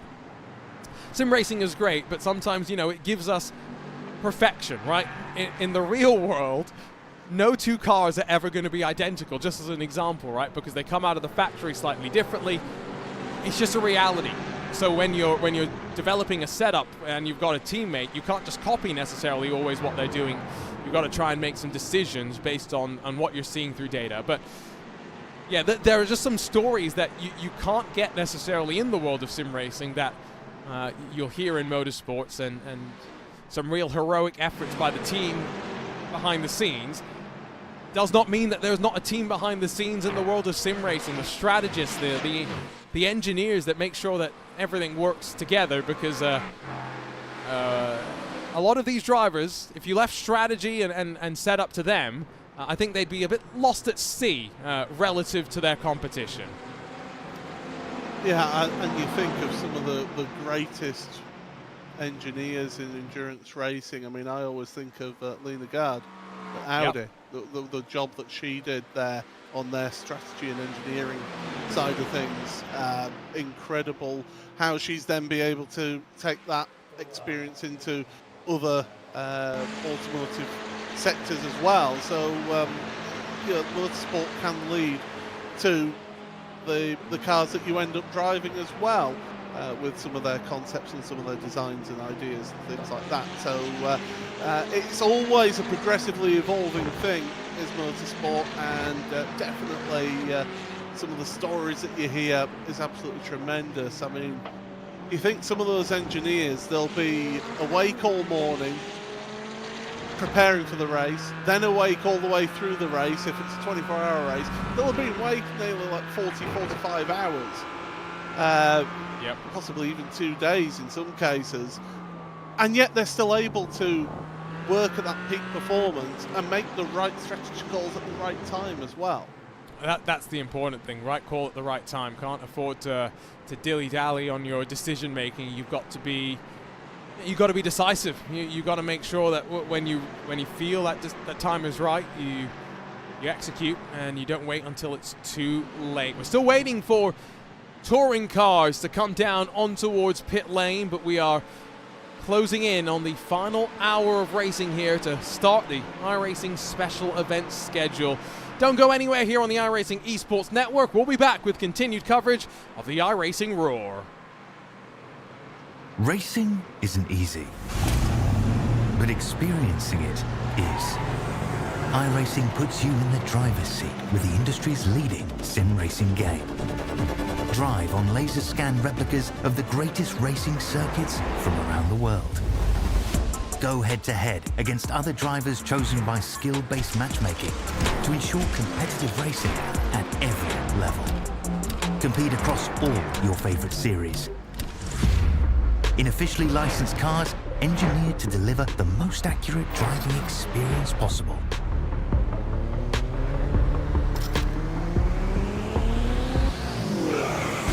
Join a race or host your own with players from across the globe. Race against the computer or in a league with friends. Feel the thrill behind the wheel. Visit iRacing.com.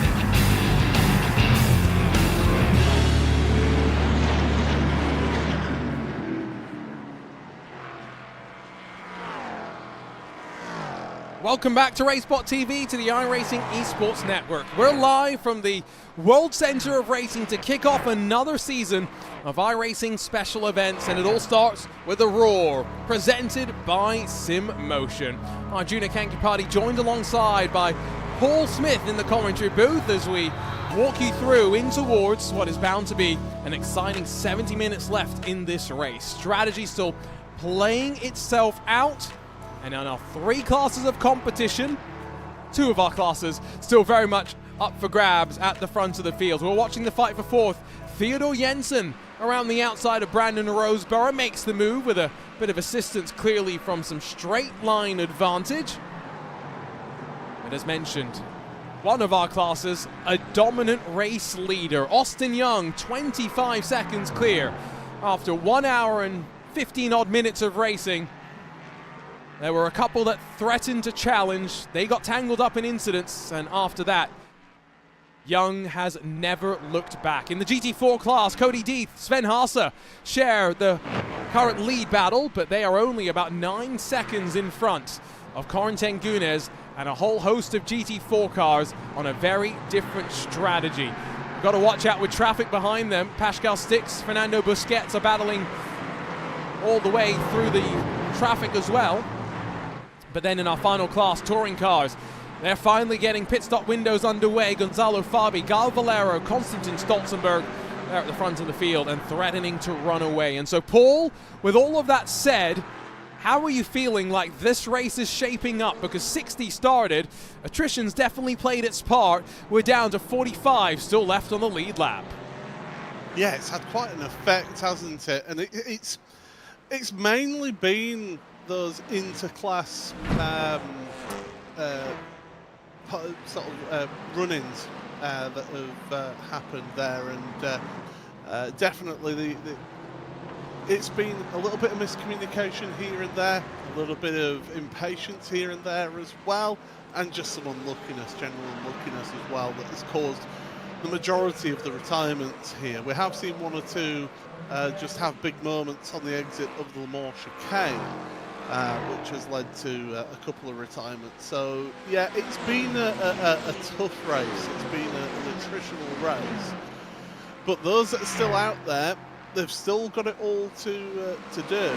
And as you mentioned, Austin Young, tremendous job up at the front. After the early stages where it was looking like it was going to be a bit close at the front, and then that incident into turn number 6 onto the back onto the oval, that just seemed to give Austin Young that impetus to just run away at the front, and it's certainly working out for him so far. It's a busy weekend at Daytona, all building up to what is of course a busy month tomorrow. Focus will return here on the iRacing Esports Network to the World Center of Racing with the 4th and final round of the IMSA Esports Global Championship. Of course, the Michelin 240. 2 champions to be crowned, the $25,000 prize money to be split as well, and the end of our sunshine swing through Florida. Paul, it's been a fun championship as you called out so far. One final race, and then let's not forget next week it all builds to the iRacing Daytona 24.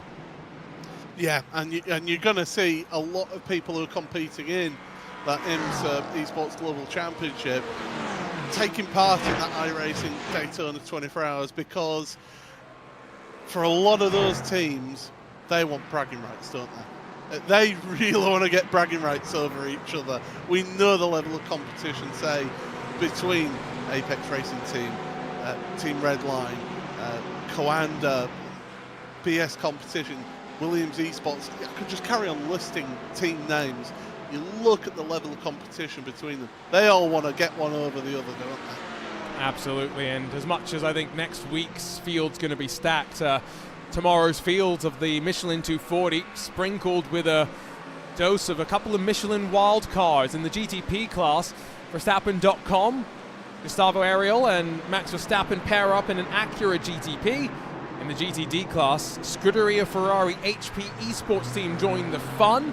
It's going to be very exciting to see how Ollie Steinbraten and Lorenzo Manfredotti get on in what is their first outing in their new colors. Scuderia Ferrari making a more concerted effort for 2025. In the iRacing world, something to then be reflected a week later in the Daytona 24 as well. So plenty to look forward to. You can catch it all live here on the iRacing Esports Network. Maybe you'll hear Paul and myself a little bit next week across of what will be close to 24 hours of uninterrupted coverage. This race just 2 hours and 24 minutes of slightly interrupted coverage, but we are starting to get towards that final hour. 4 minutes left before the clock will click over to the end of this portion of the race. 60 minutes left to go. Still waiting, Paul, for the touring cars to trickle their way into the box. Yeah, you could go along in these touring cars and then be able to just fuel up the amount that you need. You think we've got an hour and 4 minutes remaining in this race. We started with 2 hours 24 minutes for this race. So been going an hour and 20 minutes in these TCRs. They can go long. I mean, we see this in at the Nürburgring, don't we? the virtual VLN championship, how that, the DNLS, sorry, to give it the you got it. title. And you see how long those touring cars can go around there, stick them on this track, and you think that, wow, these really are frugal, turbocharged motor cars.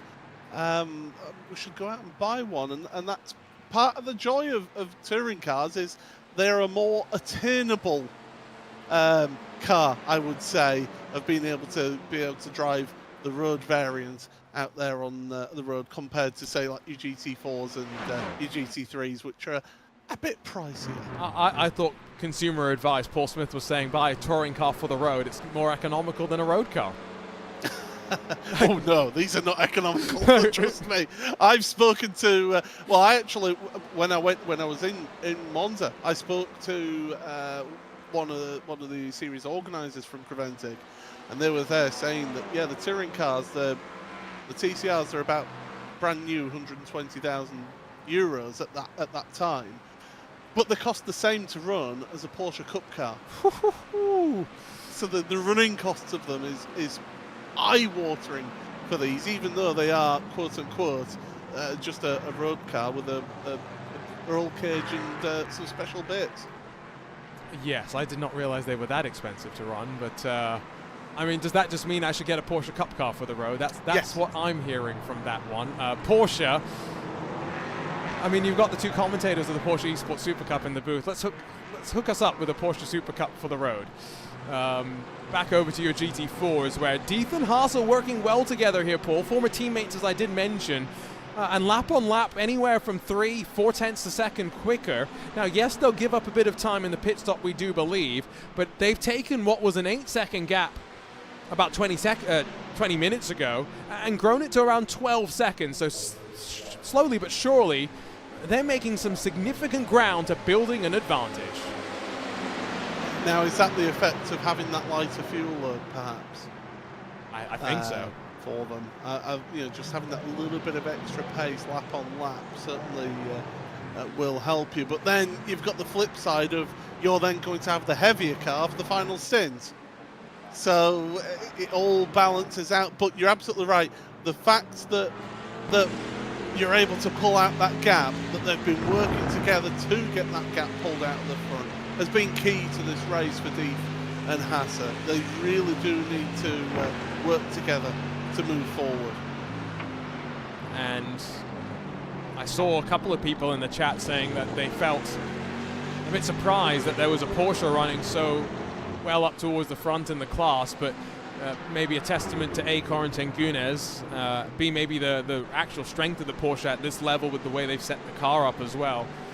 That Baderfer, Lopez, Senau, none of these drivers seem willing to make a move. We'll say, if you're John Baderfer, you're in a bit of a precarious situation, Paul, because he's on a very different strategy to Gunes, Lopez, and Senau. He put less fuel into the car, and so he's going to spend a bit more time in pit lane at some point, probably come into pit lane a little bit earlier potentially as well, and so no man's land relative to three of the cars he's battling around. And just wondering, if we had the threat of rain, the rain that you talked about watching in the split last night, Paul, this would be a very, very different sort of a talk. What was really incredible about that, and I'm just going to quickly touch on it, was last night it was a very light rain. And there were people, including our team, in the first stop, took the wet tyres. And it just didn't work out. The track, if you were able to keep the heat in those slick tyres, this track gave you so much grip, and it wasn't until that second pit stop in the prototypes that meant that they were able to then go onto the wet tyres and make them work. But it was an incredible, the mixing strategies last night was fantastic to watch and see from the outside. But these drivers, I mean, they're all busy tripping over each other in GT4. That isn't going to help them be able to move forward to Deeth and Haas. No, Alexander Peregrina gets the slide up to fourth, but as a result of that, John Baderfer drops backwards. Got some traffic slicing through as well, but the train from what is still third back to ninth position holds strong. And once again, the last lap, another 7/8 tenths lost. Whoa. That's Enrico Trenti. He's already 2 laps down relative to the rest of the LMP3 field that loops it at turn 6. At least a bit of a safer rejoin than what we had before is all you can say. Touring cars, pit stops. We've got 58 minutes to go. Gonzalo Fabi's coming by himself. And Paul, this is one thing I was noting. Listening to both Gao Valero, Konstantin Stolzenberg, they've been doing some heavy fuel saving on numerous occasions. Oh, yeah. They've been working the strategy and trying to get as much fuel out of that as possible. So yeah, so definitely we're going to be seeing them heading into pit road in the next lap or so. And you just want to be able to have it so that you can take as little fuel as possible in that pit stop and work it through. But yes, through they go. You can just hear that just backing off into the braking zone, onto the oval once again, and these two at the front then, Stolzenberg and Valero. And you think how long I've been commentating on Kyle Valero over the years, and he just keeps on delivering for his teams. One of those real solid workhorse drivers. Absolutely, and a whole bunch of cars as well. The Apex Racing team going through a bit of a transition in many ways right now. Kevin Ellis Jr. announces leaving, part of the backbone of the team in the last almost decade at this point. And so it's on the likes of Gar Valero to step up to fill that void. And so very excited to see how that will end up playing out. Valero, one that we've seen quite frequently focusing on these touring cars. He will stay out 1 lap longer than the World Sim Racing butt kicker entry though. Stolzenberg into pit lane. Gao Valero, pole sitter, goes 1 lap longer than his competition. Well, remember, balance performance adjustment, Honda 1% smaller fuel tank than the rest of the TCR field. So we'll get to finally see whether that has a big effect on those cars. But Aaron Lopez right now behind Alexander Peregrina for the final step of the podium.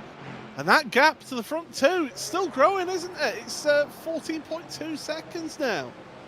I think it could end up being between Cody Deeth and Sven Haase. That strategy call has just really worked out for them. And being decisive has helped. They're only two to have picked that specific call. A little contact in through one. As they unload the cars off the banking, Peregrina gets a shove from Lopez behind. Now Corin Tengun is the one that's sitting and doing some fuel saving. Remember, all these GT4 cars have to stop again. There's no question about that. The only question is how much time do they spend in pit lane? And for those that pack the car up with fuel in the first pit stop sequence, could they be aggressive and maybe take no tires and just make it a splash and dash? That's what we're looking forward to seeing. These are the two, though, hoping to keep everyone else out of touch. Yeah, and they'll be focused forward. They'll want to have a bare knuckle drag down fight in the car park of the pub at 3 o'clock in the morning on kick-out time, but they'll wait. They'll wait for their opportunity to have that fight as more traffic coming past them. But again, just lifting off throttle, let the car just roll into the corner, and that's the key to fuel saving in any car, is letting the car roll through the corners, carrying the speed, so you're not braking too much, you're not then having to accelerate too much. As Valero taking tyres at his pit stop. Miguel Freitas, former teammate of mine, the Tame Iberian, he gets his moment of glory in the sun. He's up to the lead, but that's all because he's still stayed out. Tame Iberian sounds like a walking contradiction in some ways. Always excitement in many ways, but as Miguel Freitas does take the lead, it's a bit of a swap, I think, in strategy here. 5 seconds short of a Stolzenberg in the pit lane. So Gonzalo Fabi no longer in contention. Here's Gao Valero. How long will he end up sitting on pit lane? The magic number is around 34.4 seconds. 36.5, 2 seconds longer than Konstantin Stolzenberg. But is it going to work out in terms of dropping him directly into the path of the World Sim Racing car, who's working through turn 1 now? Valero's still waiting to be released from the pit limiter. Valero, I think, should be in front by a comfortable margin here. Not the biggest of gaps. There you see it, the imposing figure of that Honda Civic front end. And, well, Valero thought he'd escaped Stolzenberg, but Stolzenberg goes, not yet. I'm coming back here, sunshine. You can see the difference on the box. About 2.1 seconds, but only 1.8 seconds between the actual pit lane cones. So Valero doing a better job, and now he's got to get the tires up to temperature as well. He's going to squeeze the Honda Civic a little bit wide, but it's a battle, and the warm tires for the Civic work out well. The crossover, the switchback. Stolzenberg's got the drive and the shorter distance, and so will take over the net race lead. But this ain't done. 52 minutes left to go. These two will go out back and forth, and with Gonzalo Fabi 4.8 seconds behind, Paul, they're not going to be too worried about bringing him into the equation. No, not Paul. It sits between these two, then TCR. I don't see them fighting too hard though at this stage. I think you wait until around the final 15 minutes or so when you know what you're going to do, and then push on and start fighting each other. But right now it's a case of just sit there, bide your time, be patient. If you go Valero, just sit behind and do that. Even more fuel saving and looking after your tyres, so you can then push on to the end. But I tell you what, he's come right up to the back of that Civic, but he's staying behind. I think this is where we'll see a little bit of the intelligence from these drivers, not needing to force the issue. They'll be a bit more patient, be a bit more willing to hold station, and maybe reserve the battle for the final 20 or so minutes of this race. You know, it's much like they do say in the real world as well. Just stay in contention, stay on the lead lap going into the final hour of the Rolex 24. And you might still have a chance without the safety cars and things end up playing out. See a couple of comments, Paul, from people that were in some of the splits last night, where they were saying it was difficult with the rain that they had, because it was, you know, flipping back and forth between dry tires being the best, wet tires being the best as well, and never really stabilizing in one window for any period of time. Yeah, and it's the nature of the iRacing weather system, isn't it? You get that percentage chance of precipitation in the forecast heading into the event, and well, it's how it pans out. It's not all going to be exactly the same in each split of the race, in each server of this race. So you might have a little bit of rain happen earlier in one split than another. You may have no rain at all, like we're seeing here today. So you know, for anyone who's not happy about the fact that they had precipitation in their race and there's none here in this one, that's the nature of weather, I'm afraid. And I guess, you know, for everyone who was unhappy, there's someone that's unhappy in this top split that there is no rain, right? Like, yeah, that's unfortunately the other thing. And so, you know, it goes back to what I was saying slightly earlier about sim racing is often great because it makes things perfect. But racing is about maximizing perfection in an imperfect world, right? And finding all the ways of going faster. So, yeah. I mean, how many times do we commentate on series, and we'll, you know, in private leagues or even in championships with big prize money, and one of the first things that you'll hear from either a team manager or a driver is, oh, but what's the weather setup for this race, and what's the servers going to be like? You know, what's the settings for it? Because they want to practice to that nth degree in that perfect, exact weather. Well, I'm sorry, but we've got to get used to a case of, well, it could be this. Here's the forecast, but it could be different. This is the other thing about rain as well, right? We added rain last year, and then I had some talks with some people, and it was like, ooh, let's get rain in every special event. But I was talking to them, I went, but what makes rain really interesting is when it's variable, right? It's not, if it's raining a constant amount and everyone knows how much it's going to rain, where it's going to pool, etc., etc., then there's nothing that's changing on a lap-by-lap basis. What makes the rain so fun is the dynamic element of it, the fact that every time you go back to the corner, it might not be the same, as Alberto Senna apparently forgets how wide turn 1 is and brushes the wall very briefly. You can't say the walls moved there, unfortunately, Alberto. It's not like that's happened, but yeah, no. All I will say is I am terrible at driving in the iRacing rain, so I'm one of those people that probably would prefer for it to be dry. There's a small chance I'll do next week's iRacing Daytona 24, and I'm hoping I'm in a dry split if I do it. Yeah, I mean, I just don't have the experience in the rain, and that's something that you have to build. But I'm not one of these drivers. I'm going to throw a little bit of shade at some of the community here. If I see that it's going to be raining in a particular week of a championship that I run in, I'm not just going to sit there and go, well, I'm not racing in that. No, I'm racing in it, because you need to learn, and you need to have that experience to get good in the rain. So many times I hear people turning around and saying, oh, I don't like the rain, so I just don't race in it. Well, I'm sorry, but in these 24-hour events, it may not rain in races, but when it comes to that one race that it does rain, Nürburgring, suddenly you're going to be floundering like a fish out of water.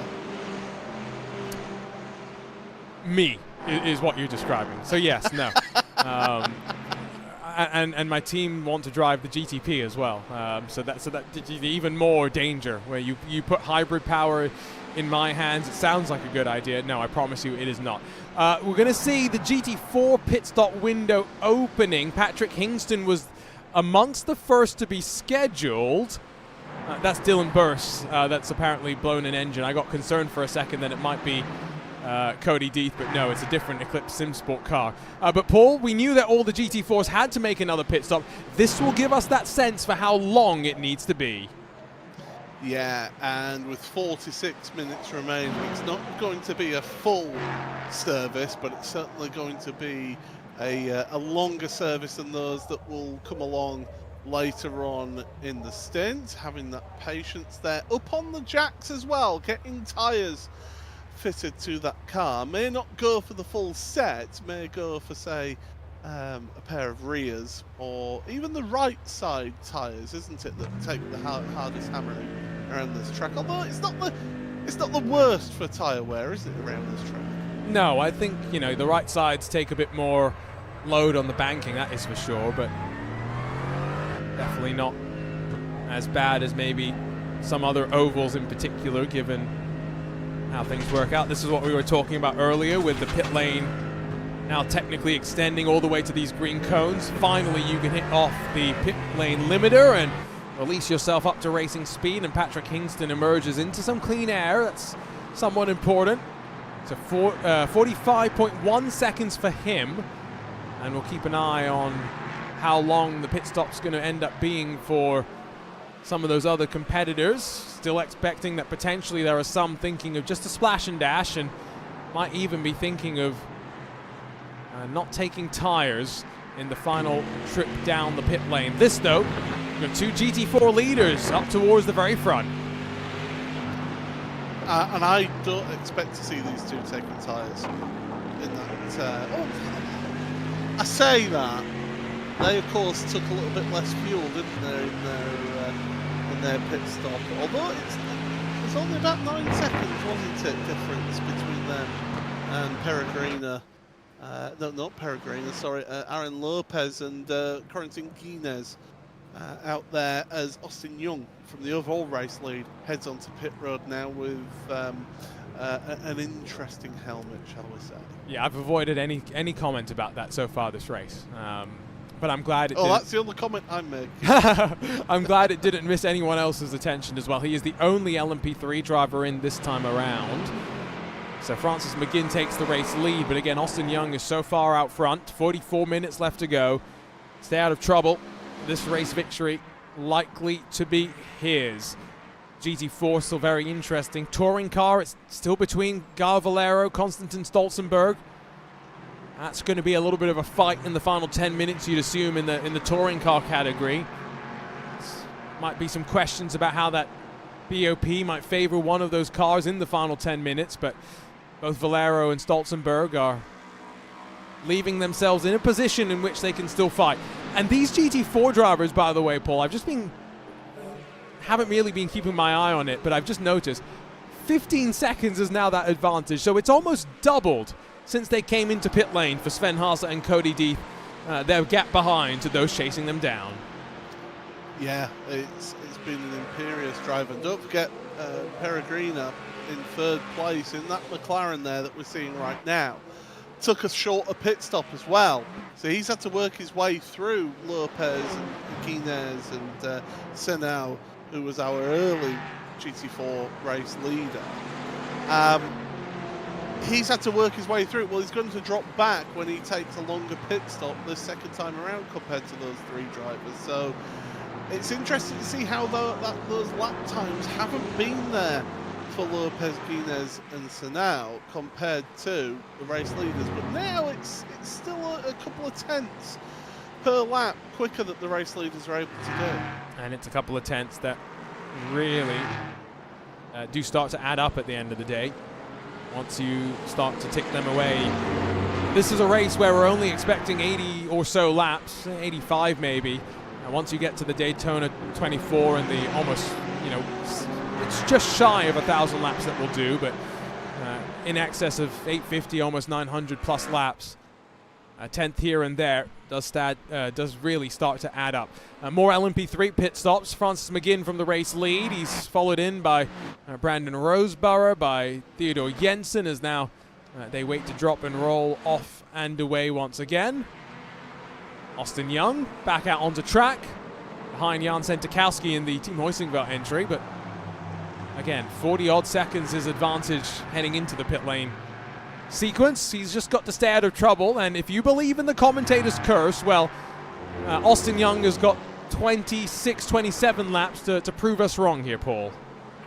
Yeah, he certainly has, and prove his teammate as well wrong. Oh! Right as we say it, there you go. It's one little mistake. I mean, it was a big enough gap that he had before the pit stops, but that puts a little bit of heat into those tyres. He's going to have to, and also a bit of dirt and debris offline. He's going to have to work off those tyres, but should still be in the lead overall after the pit stops. I mean, it's just the timing, right? It's just the timing. I mean, could it have been any better? It's, again, the lack of downforce. It's a relatively bumpy braking zone down at the Western Horseshoe. He's lucky that there's no one oncoming. He's able to light up the rear tires and get himself out of that pretty quickly, but here's the look on board. I think he just gets slightly offline. The lockup of the car in front makes him compromise, and as soon as you do that, around you go. And well, back at it, and still no damage to the car, just a bit of damaged ego maybe. Yeah, no, the ego has been sufficiently bruised, to which I would assume Austin Young is going to take any risk out of the remaining 40 minutes of this race.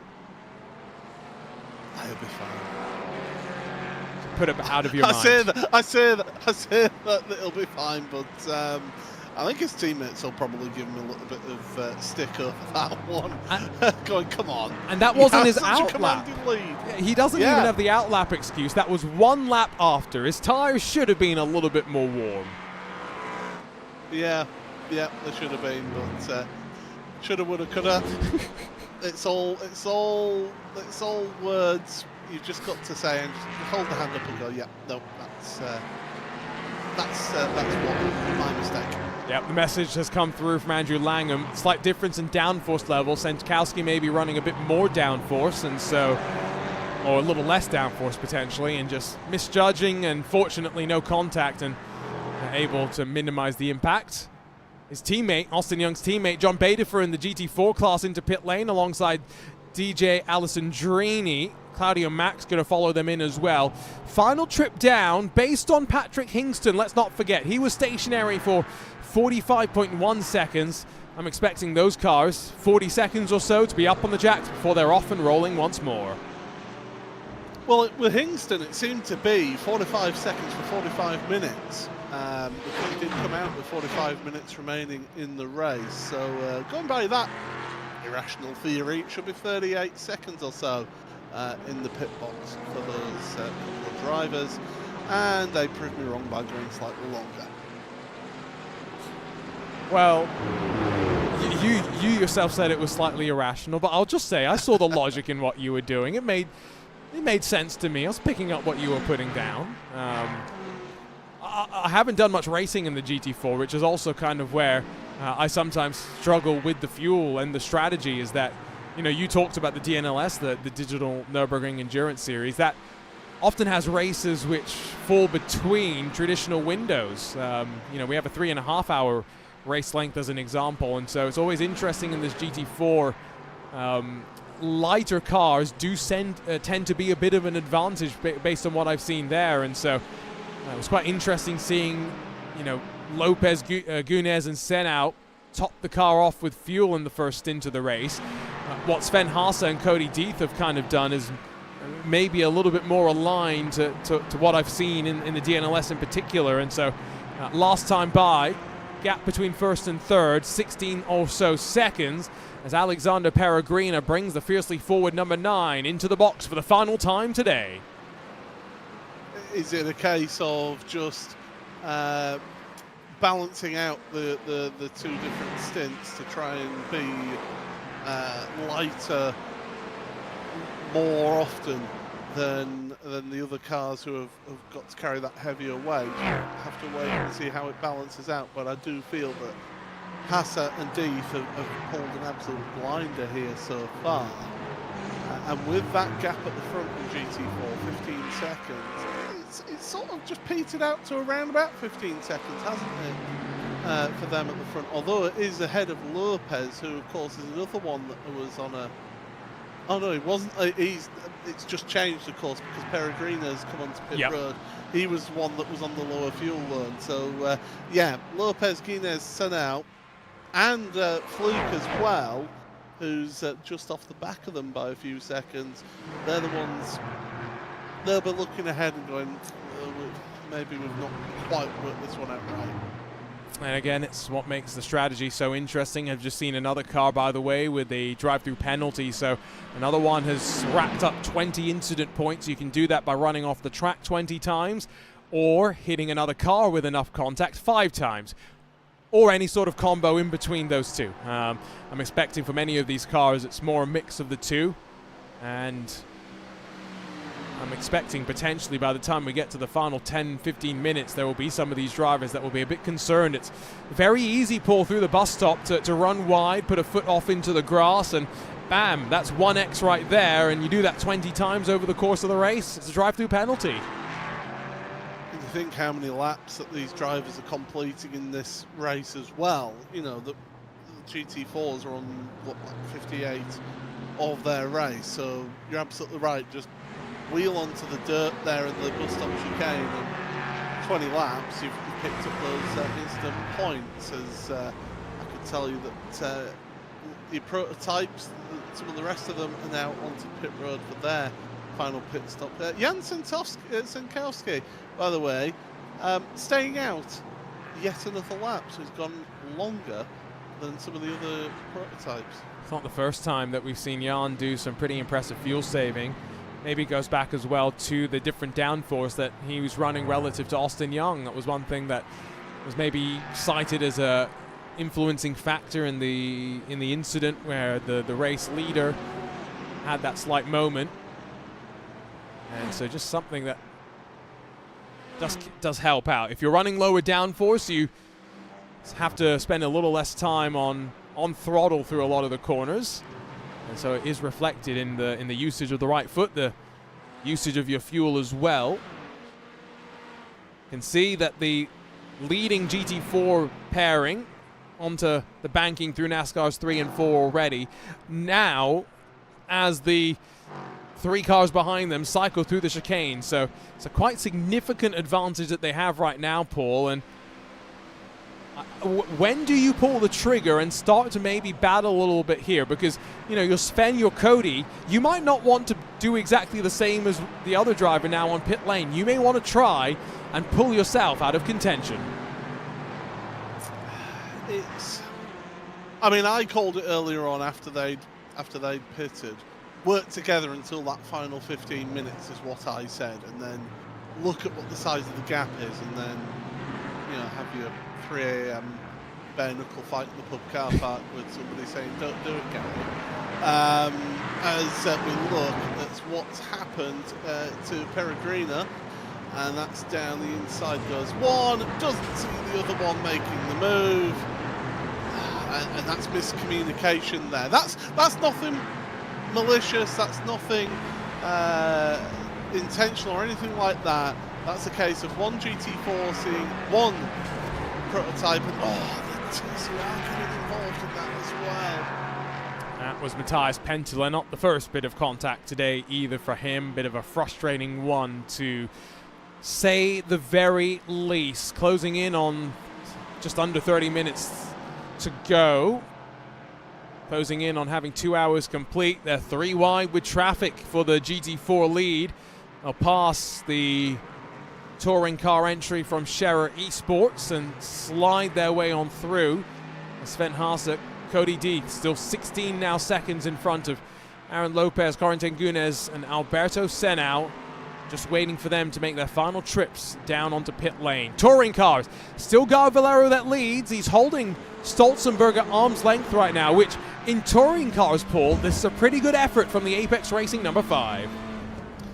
I do think that Stolzenberg is doing a little bit of sitting behind as well. I did some of the TCR open races on Tuesday that were around here to give people a bit of seat time around the track. I think that's one of the good things that iRacing does, is before one of the big special events, get some of the big series that the cars that are going to be competing in to go around this track to get people used to it, get them seat time. And with the touring cars, if you were in the slipstream, you could work together and then push on towards the out of the bus stop chicane, using that slingshot and the slipstream to then carry yourself across the line. I wouldn't be surprised if you see these two absolutely neck and neck across the line to finish this race. Bit of a drag race would be pretty fun, that's for sure. Byron Pierce make that, I think, 3 or 4 drivers now with the drive-through penalty, so those numbers starting to climb, and it's a 30-second hit for a drive-through penalty here, so it's a not insubstantial hit as well to be unfortunately dinged with in the closing stages. We talked about the level of attrition. 60 drivers did start this race.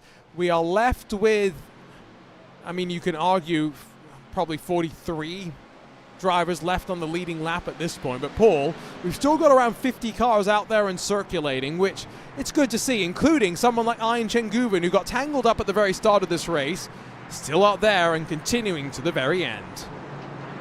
Yeah, and it's so easy for people to just say, as the GT4 race leaders coming to pit road, by the way, it's so easy for drivers to just have that mentality of, oh, well, I'm not going to win the race, so that's it. Ian Chan is some... missing a pit box there. That's going to cost him a second or two. No tyres, though, for Cody Deeth. And maybe that's now a reaction to missing the box, as he doesn't think he can afford the time. So he's going to have to do, what, an hour and 20 minutes on tyres, which is not asking for too much from these GT4 Michelins, if we're being honest. Maybe just a reflection from Sven that if you've got the tyres, let's take them. You are going to have to warm them up, though, so we'll see how this all cycles off. Even with all of that, because Cody Deeth does not switch tyres, off and away slightly quicker for him, Sven Haase loses time in the sequence. Deeth needs to try and pull away a gap whilst his tyres are warmer. That's going to be a key to Cody's race here for the final 29 minutes of this race. Sven needs to get those tyres up to temperature as quickly as possible so that he can then push on and keep with Deeth, so that then when it gets to the final 10 minutes, you're then going to be able to push on. Sorry, Paul. I should. It was not very professional of me to exclaim like that, but watch this replay. Okay. Are both drivers? Yes. Both drivers end up missing their marks here. I thought it was just Cody Deeth. No, Sven Haase does so, and maybe a little bit more egregiously in terms of time lost. Wow. It just goes to show. I mean, there was, what, a 1/10 of a second in the box between the two of them. But cone to cone, Haase was a second longer from cone to cone. So, yeah, definitely he will not appreciate that. The problem for Deeth here now is he's not got far enough ahead to be breaking the slipstream, I don't think. Or is he? Oh, it's on that borderline, isn't it? And once Sven gets the benefit of that newer rubber, that's where he will then be quicker through places like this, through the Le Mans chicane, through that infield section at the start of the lap as well. So it's going to be difficult for Deeth to hold on if he can do. I was just going to touch quickly, talking about Gouvan as those two came onto pit road. He's somebody who has raced at the highest level of racing, or certainly up there in the top echelons of racing in terms of endurance racing. He's got that right mentality of, yep, we've had an incident, but let's carry on, push on, because we've got things to learn still.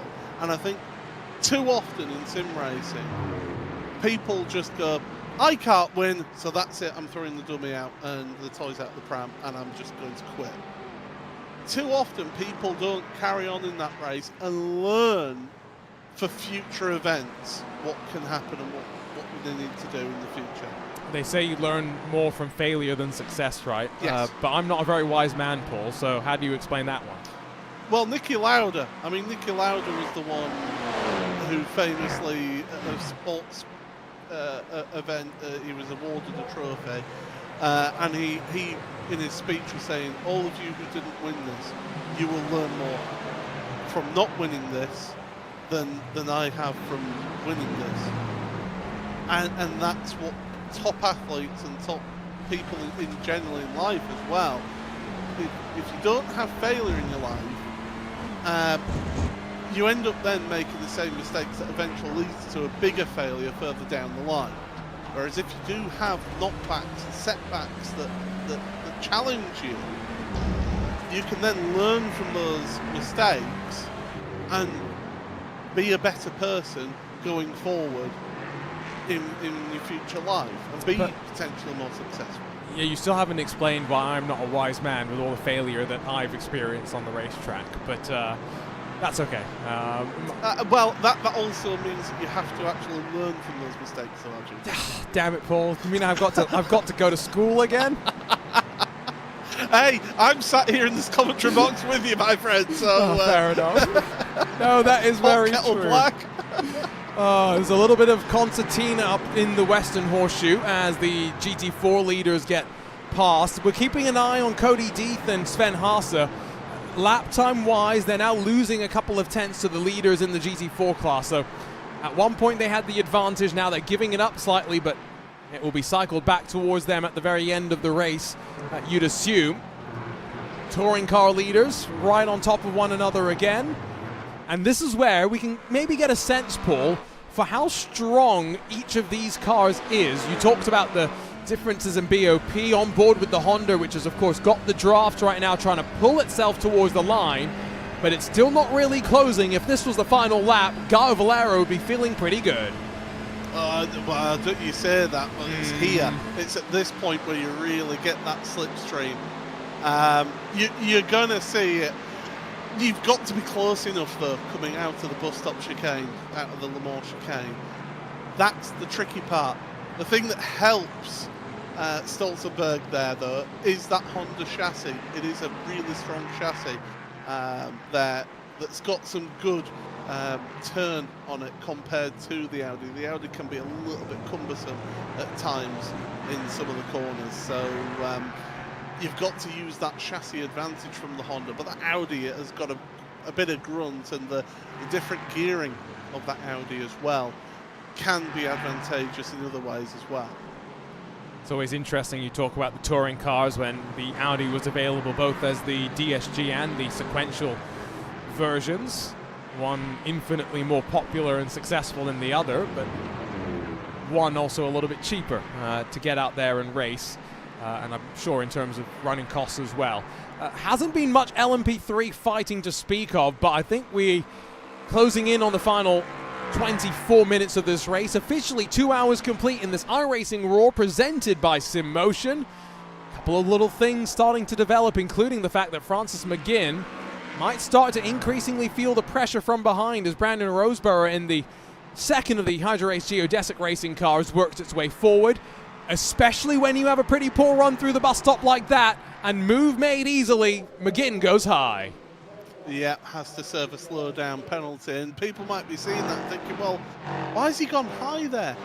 Well, if you think about it, you've got a greater distance to run on the high line there, and you're trying to serve that slow down penalty, and you're trying to serve it in as least impactful way as possible for you. But also in getting that high line, it means that you can just feather off the throttle just that little bit to help assist you. Serve that slow down penalty, and you'll look right there. That's where he gets it. Has to move up high to keep out the way, and it's a little bit of a safety thing there as well. You're serving that slow down penalty, you're getting offline. And I wonder as well, was there a bit of a component of the slight technical issue that you saw impacting him? Karin Tenguna, as the Porsche sips its fuel at the front of the GT4 field, and so Senau, Lopez, Fluke, they're all in, leave just one more driver to pit in the GT4 class, and we're about to find out where it drops these drivers relative to Cody Deeth, to Sven Haase, who are working their way towards pit entry right now. 24.1 seconds for Lopez, 6 seconds quicker in the box. It's not going to get him alongside by any means, but Paul, the gap's going to come down. It's certainly going to come down, but what's impressed me is Deeth has kept that gap to Haase for the time being. In their particular fight as well. There you see on board with Deeth already past pit exit into the International Horseshoe. There's Haase going a little bit deep into the International Horseshoe. But they're out of pit road right now, and they're about, what, 6 seconds back from Haase for Lopez. It's a very, very impressive strategic call from Cody Deeth, from Sven Haase. The only two drivers to go on this strategy. And for Lopez, for Senau, 6 seconds doesn't sound like a big gap, but with just over 20 minutes to go, time is running down. I don't think they're going to have the chance to be able to really fight. Cody Deeth, like Paul calls out, has done a sterling job. 1.5 seconds just on the edge of the draft range to hold on to what might be the race lead here. Karin Tenguna is going to head down to pit lane for what is the final pit stop in the GT4 class. And Paul, he's hoping it's a good one. It'll have to be a good one, that Porsche. Well, first things is that he did actually get it into the pit box safely, so that's good for him. Now, Guinness, I've known him as a touring car guy. He is incredible in touring cars, but he's moved on to GT4s, and we've seen the pace that he's had here today in that Porsche. One of the very few, I think, in fact, the only Porsche that was out there in GT4 in that 718 Cayman. And there goes Cody Deeth into turn one, and still Guinness sat on that pit limiter. It was 22 seconds stationary, so it's going to end up meaning that Guinness should have about 2 seconds in front of Lopez, but he is going to be a 4-5 seconds adrift from Sven Haase, and Sven Haase now 1.2 off the back of the Mercedes that leads. He's in the draft, he's there. It could come down to two drivers above 10,000 I rating Once upon a time, there were only a handful. You could count the number of drivers above 10k iRating on one hand. Now there's a few more, but Deeth and Haase at the very top of the club, that is for sure. Francis McGinn loses out to Brandon Roseborough. These two having a bit of a drag-out fight in the closing stages. Paul, with 20 minutes left to go, things have finally shaked on out, and it's only the touring car lead where we're seeing a wheel-to-wheel fight in these final laps. I still don't think that you can write off Sven Haase with that fresh rubber compared to Cody Deeth, but as time runs by, if Haase cannot get close enough to get in the draft, then that will mean that Deeth will feel more and more comfortable, more and more confident of their decision. But yeah, these two in your prototypes, we've seen how McGinn running, I mean, they're both pitted on the same lap. McGinn was a few seconds longer in the pit box compared to Roseborough. So these two should be on similar fuel. This is pure out-and-out pace, and it was McGinn that we saw did not take tyres, did he? I think you're right. We'll keep an eye on how things work for him. Those two prototypes have just slid their way on through on what is now the fight for 7th in the GT4 class. Jack Sedgwick's jumped in front of Alexander Peregrina. You've got Timo Hayden, John Bader for DJ Alessandrini in the mix as well. Remember, if you're just joining us for the first time, we've finished off around 2 hours and 7 minutes of racing. This is a solo event. Drivers must complete this event by themselves. 17 more minutes to push. By no means, Paul, is this a long endurance stint. We'll see some drivers next week in the iRacing Daytona 24 go as long as 6, maybe 10 hours in a single stint. But when you're fighting for 2 hours and 24 minutes in draft and making strategic decisions, these drivers are going to be feeling drained right about now. I'll be honest with you, Andrew, the 3 stints is about the length that I can go at my age now. So it's incredible when you see these drivers pull these mega stints of 6 to 10 hours. I mean, the amount of times that we've seen people try and solo 24-hour events, and the fact that they're able to go for so long is a testament to human perseverance and that. But you won't find me doing that. I think 3 stints is my limit before the body says you need to go take a break now. Yeah, no, I agree with you. I still remember, what was it, 2022? So now we're going 3 years back at this point, but Go Van Keeney did a 10-hour stint in the GTD class and left the car in the lead of the race after 10 hours, which, I mean, I'm still speechless in some ways thinking about it. That car didn't stay in the lead, I think, for the remainder of the race. But yeah, he did his job for 10 hours. I think the longest stint that I've ever done, I've done a few 4-hour VLN races back in the day. Yeah. I've done some quad stints at Le Mans as well, but those would have been in prototype, so would have been just shy of 4 hours. So I think that's about the same, Paul. I think 3-4 stints, and after that I lose my semblance of control. See, the thing is, and this is what I think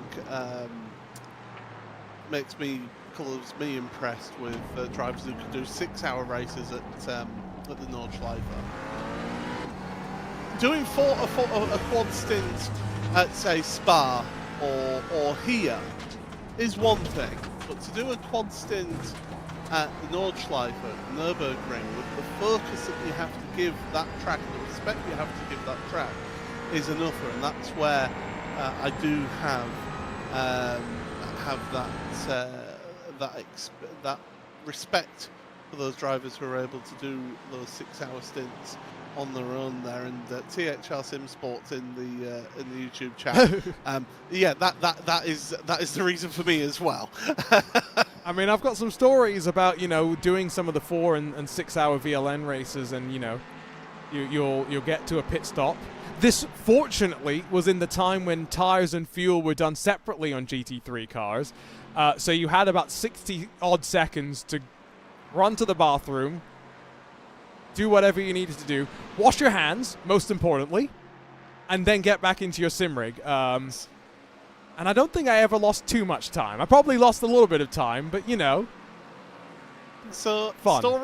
story time with Paul, very quickly. With this event, the iRacing Roar, it used to be, instead of TCRs, it used to be the Kia Optima that used to race in this event. And that car, it is simulated that it's using jerry cans, so using the fuel jug to fill up the fuel tank manually. So every, I think it was 3 gallons, it would stop, simulate them changing fuel can, right, and then start fueling again. So it would take 1 minute and 49 seconds to do a full service on that car, tyres and full fuel tank. That would only last about 45 minutes as well, by the way, with that fuel tank. And it was enough time to go away and stroll to the bathroom, not rush. Leisurely, Stroll to the bathroom, go do a hygiene, come back, sit down and still have about 20 seconds left before you're then back out again. There's none of this, you know, Jensen Button to Fernando Alonso, I'm doing something in your seat that... you know, that happens in the world of racing. It's just not, it's not good form to do that to a teammate in a 24-hour race. I guess the benefit of being in the sim world is you don't have to share a seat with anyone that might desecrate the thing that you then have to sit on and drive around for a couple of hours. 12 minutes to go. And, well, we do have, I think Paul called it, 2 different and fun fights that will go all the way to the end. GT4s and touring cars. Very much victories on the line. Austin Young, I did see a question, never ended up getting pressured, but still made a mistake despite that. So he leads by 17 seconds. It could have been 30 seconds or so, if not for one slight slip up in traffic. He was under pressure for about 12 minutes. and then an incident happened in traffic, and then, oh well, I'm away at the front. There is the black and gold, Stetson wearing Austin Young, and that's a helmet. It's the only comment that Paul and I are gonna leave on this. It's a choice of helmet. Fight between a couple of other LMP3 cars. Felipe Barreto was one of those that had a drive-through penalty, and now he's dragging out this fight with Nick Thiessen in the number 59. Nick's one of those people, by the way. There's a lot of hard work behind the scenes that make all of these broadcasts happen. If you're ever wondering how RaceSpot gets the graphics on screen, how the timing all works, well, Nick's coded up about 50% of that. And so, you know, not only is he a great programmer, but it turns out he's a better race car driver than us as well, Paul. And he's usually the person that we shout at when stuff's broken, when something breaks, and it's like, Nick, help! But yeah, he does so much work for the sim racing community as well as racing as well, and to see him in this race, 10th place. I mean, he's gained 8 places from where he started, so he's been on a positive charge there. Not what I used there. Positive charge. Thank you very much. I saw it. I'm available for weddings and other events. But yeah, definitely he's certainly having a good, solid race out there. I thought as soon as I get rid of Joey Tebman in the broadcast booth, I thought I'm safe from puns. Paul Smith had to make sure, no, 1 pun to start off the year at the very least. You've got Peter Mackay tomorrow as well, so. That's true. That is true. There is the 2 leading fights that we've got brewing, as that clock's going to tick away, and we'll be left with 10 minutes to go in the iRacing Roar presented by SimMotion to kick off 2025. Gaio Valero's got a couple more car lengths on Konstantin Stolzenberg in the fight below. That's touring cars. Remember, Audi RS3, Honda Civic, 2 very different machines. They make their lap time in some slightly different ways as well. Curious to see how that plays out. Top of your screen, it's Mercedes versus Mercedes. 2 identical cars. The only difference might be, Paul, how the drivers have set them up. Yeah, fresh tyres versus worn tyres as well. That's the differences between the 2 of them as well. Both missing their pit box, as we saw. Corentin Guinez, it's worth pointing out, has just been he's not closing up quick enough, but he is there in case these two get together. So don't write him out if something happens between these two at the front of GT4. That is what they call the commentator's curse, right? Where's the crash? No comment. I'm just saying, based on the luck that we've had earlier today, poor Austin Young. Yeah. I mean, we're talking about putting the pressure on him with a commentator's curse, and what happens? He has a half-lazy spin. So if there was going to ever be a time to prove Lewis McLeod wrong that the commentator's curse does indeed exist, then it would have been there. And twice on one broadcast, it would have been undeniable, undisputable evidence that the commentator's curse is real. Here we go. Sven Haase had enough, though, of sitting behind. He's going to shimmy up high. LMP3 car is going to fight its way down low, going to push him out wide. He's in the marbles. It gives Cody Deeth a bit more breathing room once more. Yeah, and that's the thing. It's the fact that Sven got forced out onto those marbles, and he just introduced a ton of understeer there on corner exit through turn 1. Tricky enough corner as it is, but to then add on to that the fact of marbles coming onto the car just makes life a little bit more tricky. Oh, contact! Contact there for Jack Sedgwick, and also the 48 as well. So big drama in your GT4 field. That's John Beaufort.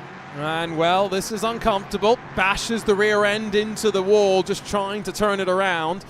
And he'll finally find a gap in which to do so. DJ Alessandrini, as a result of that incident, I can tell he has got a drive-through penalty. So, again, remember, there are going to be some drivers that are flirting with that drive-through penalty. And the fog by no means is lifted as we've worked through. But let's see if we can lift the cloud of confusion. What happens down to turn number 1? It's two side by side. Third cut sticks the nose in. That was the impulse car, and the 48 getting on the anchors gets hit from the rear, I believe there. So that was Timo Hayden who made the initial contact. You see the 48 get on the anchors, and the car behind doesn't react to what's happening in front there. Oh dear, that was all a little bit messy, was that? I will say, I feel like Betafer might already have been, that car was looking like it had lost adhesion. It was already going around by the time the contact was made. I think that might have just sealed the fate, though, at the end of the day. So, that was brewing up as maybe a little bit of a fight to the end. No longer. It means once more we focus back towards the leading groups. GT4 well and truly on top of one another in the touring car equation. Let's go back in and check in with Gal Valero, with Konstantin Stolzenberg as well. Stolzenberg's done a good job to bring the margin back down as we get ready to head into the final 6 minutes of the race. They've not got too much traffic heading their way as well. They will get a little bit involved in that, but I think they're pretty free of traffic at the moment for these two fighting it out. And again, in fact, they've got that GT4 lead coming up behind them. That's the next fight that's leading up behind them. So only about 6 seconds a lap difference between the GT4s and the TCRs. So the GT4s have a little bit of a longer braking zone compared to the touring cars out there. So it can catch people out in the TCR class if they're running close behind GT4s. We've also got a fight for what is now 4th on track. Aaron Lopez and Alberto Senau, the pole sitter in that McLaren. They've lost ground to Corentin Gunes. Gunes doing a good job to hold on to what would be 3rd. He finished, I believe, 6th last year, and so would just continue a bit of an upward trajectory in a driver that former touring car ace, and now increasingly making his time and commitment in this GT4 category. Less than 5 minutes ago, though, both the touring car and the GT4 leaders have just crossed the line. Question for them in terms of how many laps can only be answered by where the overall leader of the race is. Not quite sure exactly where Austin Young sits right now. The line. So he's going to put another lap on these drivers. We've maybe got 3 more laps to go. Yeah, not long to go in this race at all. So if you're Sven Haase, you need to be thinking, do I have that overall pace with that fresher rubber to be able to overtake and pull away, or am I waiting for that last lap? The problem is, if you choose to wait for that last lap and you make a mistake, you've thrown away that one opportunity. Whereas you go for the move now, you're giving yourself half a chance to then defend that place. But it's going to be tight at the line, I feel. I agree with you there. That is for sure. The two class leads going to overlap right now. Does this help Cody Deeth? The one thing that we've called out is last place you want to be stuck behind a touring car is into the Le Mans chicane. So either side of the traffic they'll go. Haas are just trying to think about the shortest distance down to the corner, and they'll blow past Valero just in the nick of time, slide back into a single file queue, and now rocket back off to turn number 1. Race leader coming up behind them as well. There is Austin Young, a little bit further back in terms of the line. It should be 2 laps to go, though, this time by. The problem for Sven that time was his line was compromised going into the chicane by Gao Valero and not getting that move done until they actually got into the chicane. So that would have compromised him a little bit here. But look at him now. He's right up to the rear bumper once again of your race leading Cody Deeth. And Deeth is just there going, please, time, just give me the white flag, give me the last lap, please. Let's get this done now.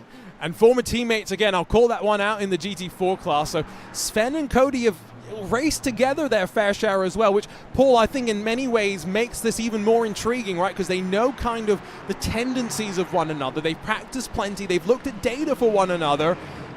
They kind of have a pretty good playbook for how to approach this situation. Yeah, and it either gives you the edge or it makes you think, actually, I know that he's strong at this point and this point. Yeah, let's see how this pans out. But having that knowledge, intimate knowledge of a teammate or a former teammate, it can egg you on a little bit to stick one over them as diving between them is the LMP3. That was Austin Young, the race leader, who went in between the two GT4 battling cars. And so confirmation, we're getting ready to see the white flag. One more lap to go. And Paul, this is where I almost feel for Austin Young, because he's dominated this race. We haven't talked much about him because he's been so dominant. And at the end of the race, we're focused on 2 fantastic drag races to the line. And I can't peel my eyes away from either of the fights on our screen. Is this a practice run for Sven? Yes. You sometimes see this, that it's a practice run the lap before. I just don't think that you're getting as much of a draft in these GT4s as you are in the TCRs. I think that's what you're seeing here. And I think Sven might actually have to make this move into turn 1. On to the final lap then of the iRacing Roar presented by SimMotion. Touring cars as well. Will they be thinking a similar situation? Sven Haas has got back up underneath. They work their way to the International Horseshoe. Cody Deeth has been passed. He'll have to go stern on the defense, lunge back up under the brakes, and force his former teammate out wide onto the marbles. Deeth will hold on. Through the horseshoe come the touring cars as well, and you can barely put a bumper between the two of them. Oh, this is fantastic stuff. Brilliant in both races. But Deeth, what's not helping Sven here is that prototype traffic. That's going to just give Deeth a bit of a gap here. It's all about the exit you'd feel out of turn 6. Back onto the banking. Cody Deeth looks in the rearview mirror, and the sight will be quite ominous. The fact that Sven Haas is right there. Problem with the Le Mans chicane, it's high speed, it's high commitment. Haas are maybe a bit too far behind as they have to go the long way around on some traffic. The TCRs as well, they're close together as Haas makes it through. Race leaders out of the bus stop chicane, Le Mans chicane for the final time as well. It's been a remarkable race, another blockbuster to kick off. Another year of iRacing special events. Sven Haase sends it through the braking zone. He sent it a bit too deep. He'll lose all momentum and potentially give Cody Deeth the victory. Lights flashing consolation. But at the front of the field, strolling his way into victory lane, it's Austin Young, HydroRace Geodesic Racing, the winners of the iRacing Roar Before the 24. We'll flip our way over to the touring cars as well. Cody Deeth has held on in the GT4s, but the drag race between Gaio Valero and Konstantin Stolzenberg, it's between Honda Civic and Audi RS3. Gaio Valero will get it done in style. 2/10 the margin at the line, and Paul, what a way to open up the year. I think Stolzenberg ran out of fuel right at the end. He just suddenly lost power and lost speed, so great work then from Gaio Valero to win that race in TCR, but Stolzenberg seemed to be just a little bit sputtery towards the end. And well, there's only one way that can really figure that one out. Let's go back and see if we can hear it on the replay. You can see it on the revs as well. That car is not going anywhere forward. A little bit too close on the fuel number, and Konstantin Stolzenberg is deprived of a chance of fighting all the way to the very end. But three very worthy winners, one in dominant fashion, two pushed all the way to the very end, and now they'll look forward to next week's iRacing Daytona 24, the biggest prize of the special event calendar.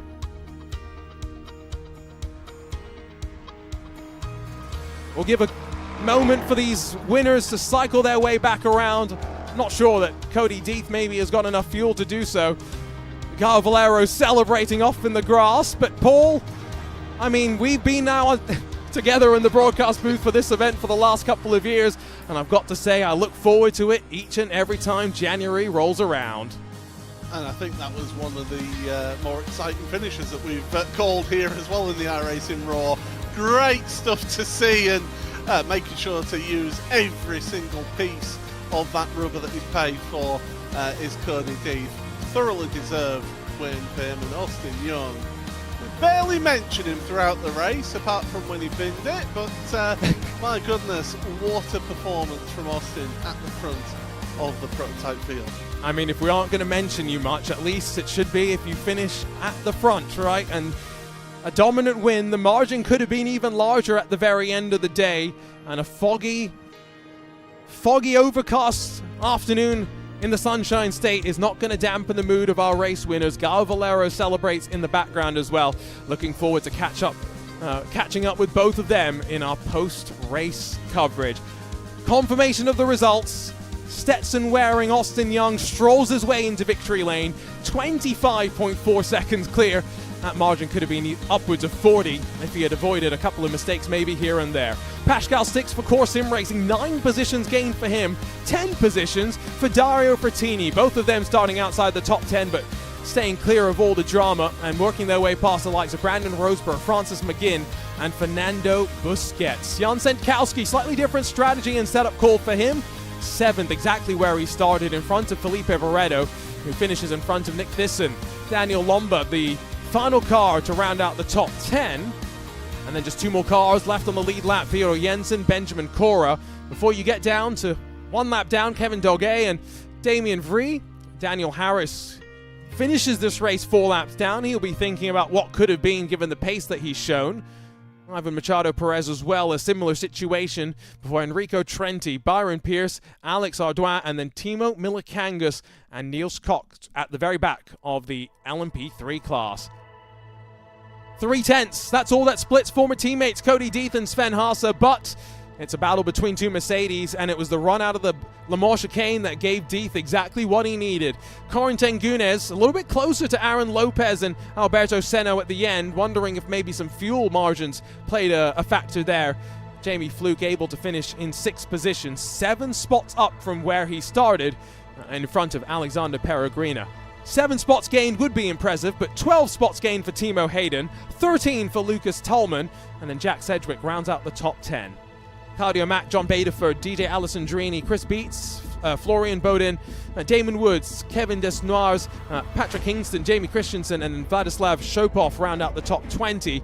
And then just, Ian Cenguven, Theodor Bergerson finishing the race. Pablo Castro, Dylan Burse, Olivier Piatek, Yuri Kastrup and Christian Steenberg not seeing the end of the race and getting us into the touring cars, where 3/10 between Valero and Stolzenberg, spluttering to the line in the case of the Honda Civic, while Gonzalo Fabi just edges out Miguel Freitas, much closer than I think anyone could have expected. Shizlar Nagy finishes 5th in front of Eric New, with Agustin Fernandez, Norbert Leitner, Matthias Pentela and Carlos Mosca the rest of the top 10 in class, with Eric Goldner and Logan McKenzie getting tangled up in incidents through the course of the race. Well, it's a party down in Victory Lane. Austin Young standing by with Paul Smith. Well, Austin, hopefully we can get you, but wow, what a win for you. It was more about keeping it on the track really for you, wasn't it, for the majority of the race, but at the start you were given a bit of pressure, weren't you?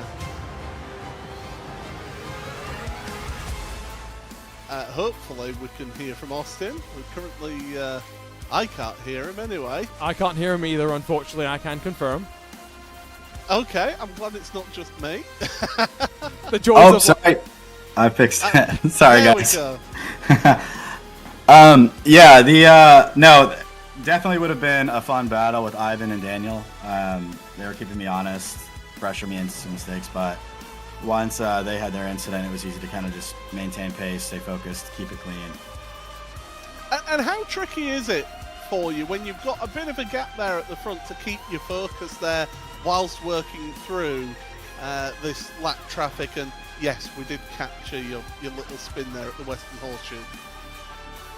Yeah, it's a bit tough because we're all super trimmed out this week on low downforce. So when you're offline, and then you've got the new marble system that when you do get offline can make it pretty tough to manage, especially with the classes and the differences in speed. But also when you have the gap, you don't have to be as aggressive, so you can kind of let the field come back to you. And well, you know, this is obviously the start of the period of the special events. iRacing Daytona 24 hours in a week's time. Does this set you up in a good way of getting into the rhythm of the track? Yeah, Daytona's always a track that I get on with. So I to be honest, I haven't done a single prep lap for the 24 yet. I've just been hanging out in the LMP3. So we'll start that now and see what we can do. Well, Austin, congratulations on the race win here, and all the best for next week as well. Thank you, guys. And then we move on to the winner in GT4, Cody Deeth. Cody, I mean, talk us through that one. That was some real pressure that you were feeling all the way through there. Yeah, absolutely. It was quite an intense battle for the last lap. Yeah, look, just hit the marks every lap. Had Sven to help me out, and we just broke away, got a bit of a gap, so we could have our own fight at the end, which was pretty good. And was it always that strategy that you were going to have coming into this one, of just having a little bit of a shorter first stop to then get the jump over those that went on a longer first stop? Yeah, it was pretty much, if me and Sven were together, we knew we had the pace to be able to push each other away. So yeah, we just made a decision with about 10 laps to go or so, just under fuel and try and break a gap, which is what we did, and seemed to work out pretty well for us. I certainly did that. And just next week then, how are you looking for the 24? Yeah, pretty good. Got a announcement coming soon, but new team is on the way, so that's going to be quite exciting for for next week. Yeah, it's going to be pretty exciting. Well, all the best for that, and best luck for next week. Cody Deeth finishing first in GT4. And then we'll move on to the winner in the TCR class, and by far the best class in my opinion, Gael Valero. Gael, I mean, talk us through that race. That looked to be really close stuff between yourself and Konstantin all the way through. Yeah, kind of close. Took an hour to really dilute the pack. For that, it's really about fuel saving. And as you can see on the end, it paid to do this extra lap, to do this extra fueling. And yeah, so that was just constantly pushing, because I felt on the car behavior that Constantin still needed to save. I just didn't know how much, and yeah, what a relief at the end. I just saw the car not catching anymore and just flying away with it. And how tricky was it for you to manage your race, to do the fuel saving, and have that quicker lap traffic coming through and compromising you? How tricky was that? Depends how much you want to give away, basically. First stint, as long as you can keep up with the lead group, you're fine, so it's not too bad to give up some time. Actually, you can use that time when you see there's trouble coming ahead, you just lift and you anticipate that. Second part, I didn't try to deal with it as much as Constantin, because he had to catch up pretty much every time. He was behind me, 0.4, then got sent by an LMP3 or a GT4, so he got back at 0.9, so he had to push again. So I wasn't the one that had to manage that much this situation, but yeah, it obviously played a part in this win.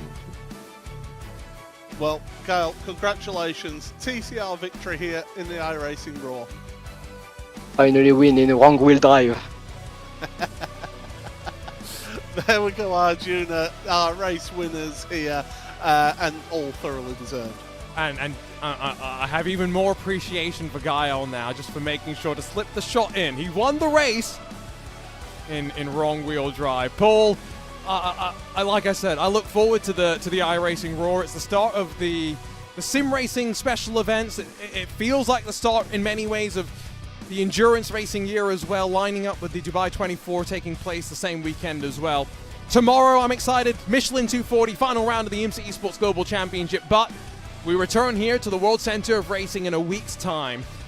18th of January, 24 hours of coverage. It's the iRacing Daytona 24, powered by VCO once more. The 5th year VCO partners up with iRacing for a set of Grand Slams, and it is the biggest sim race of the year.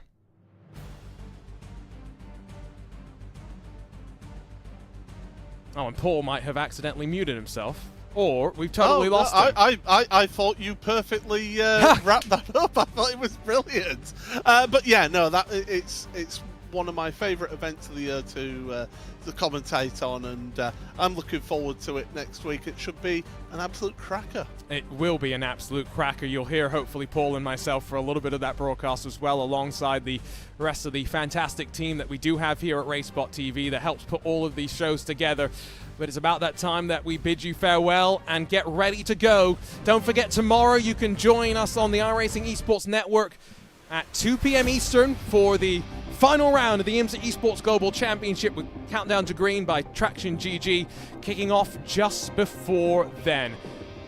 In a week's time, we'll get back here to the World Center of Racing for another edition of the biggest sim race of the year. More than 10,000 drivers from around the globe will take to Daytona and challenge themselves for a great spectacle of racing. To kick off the year, though, the Roar always signifies that racing is back.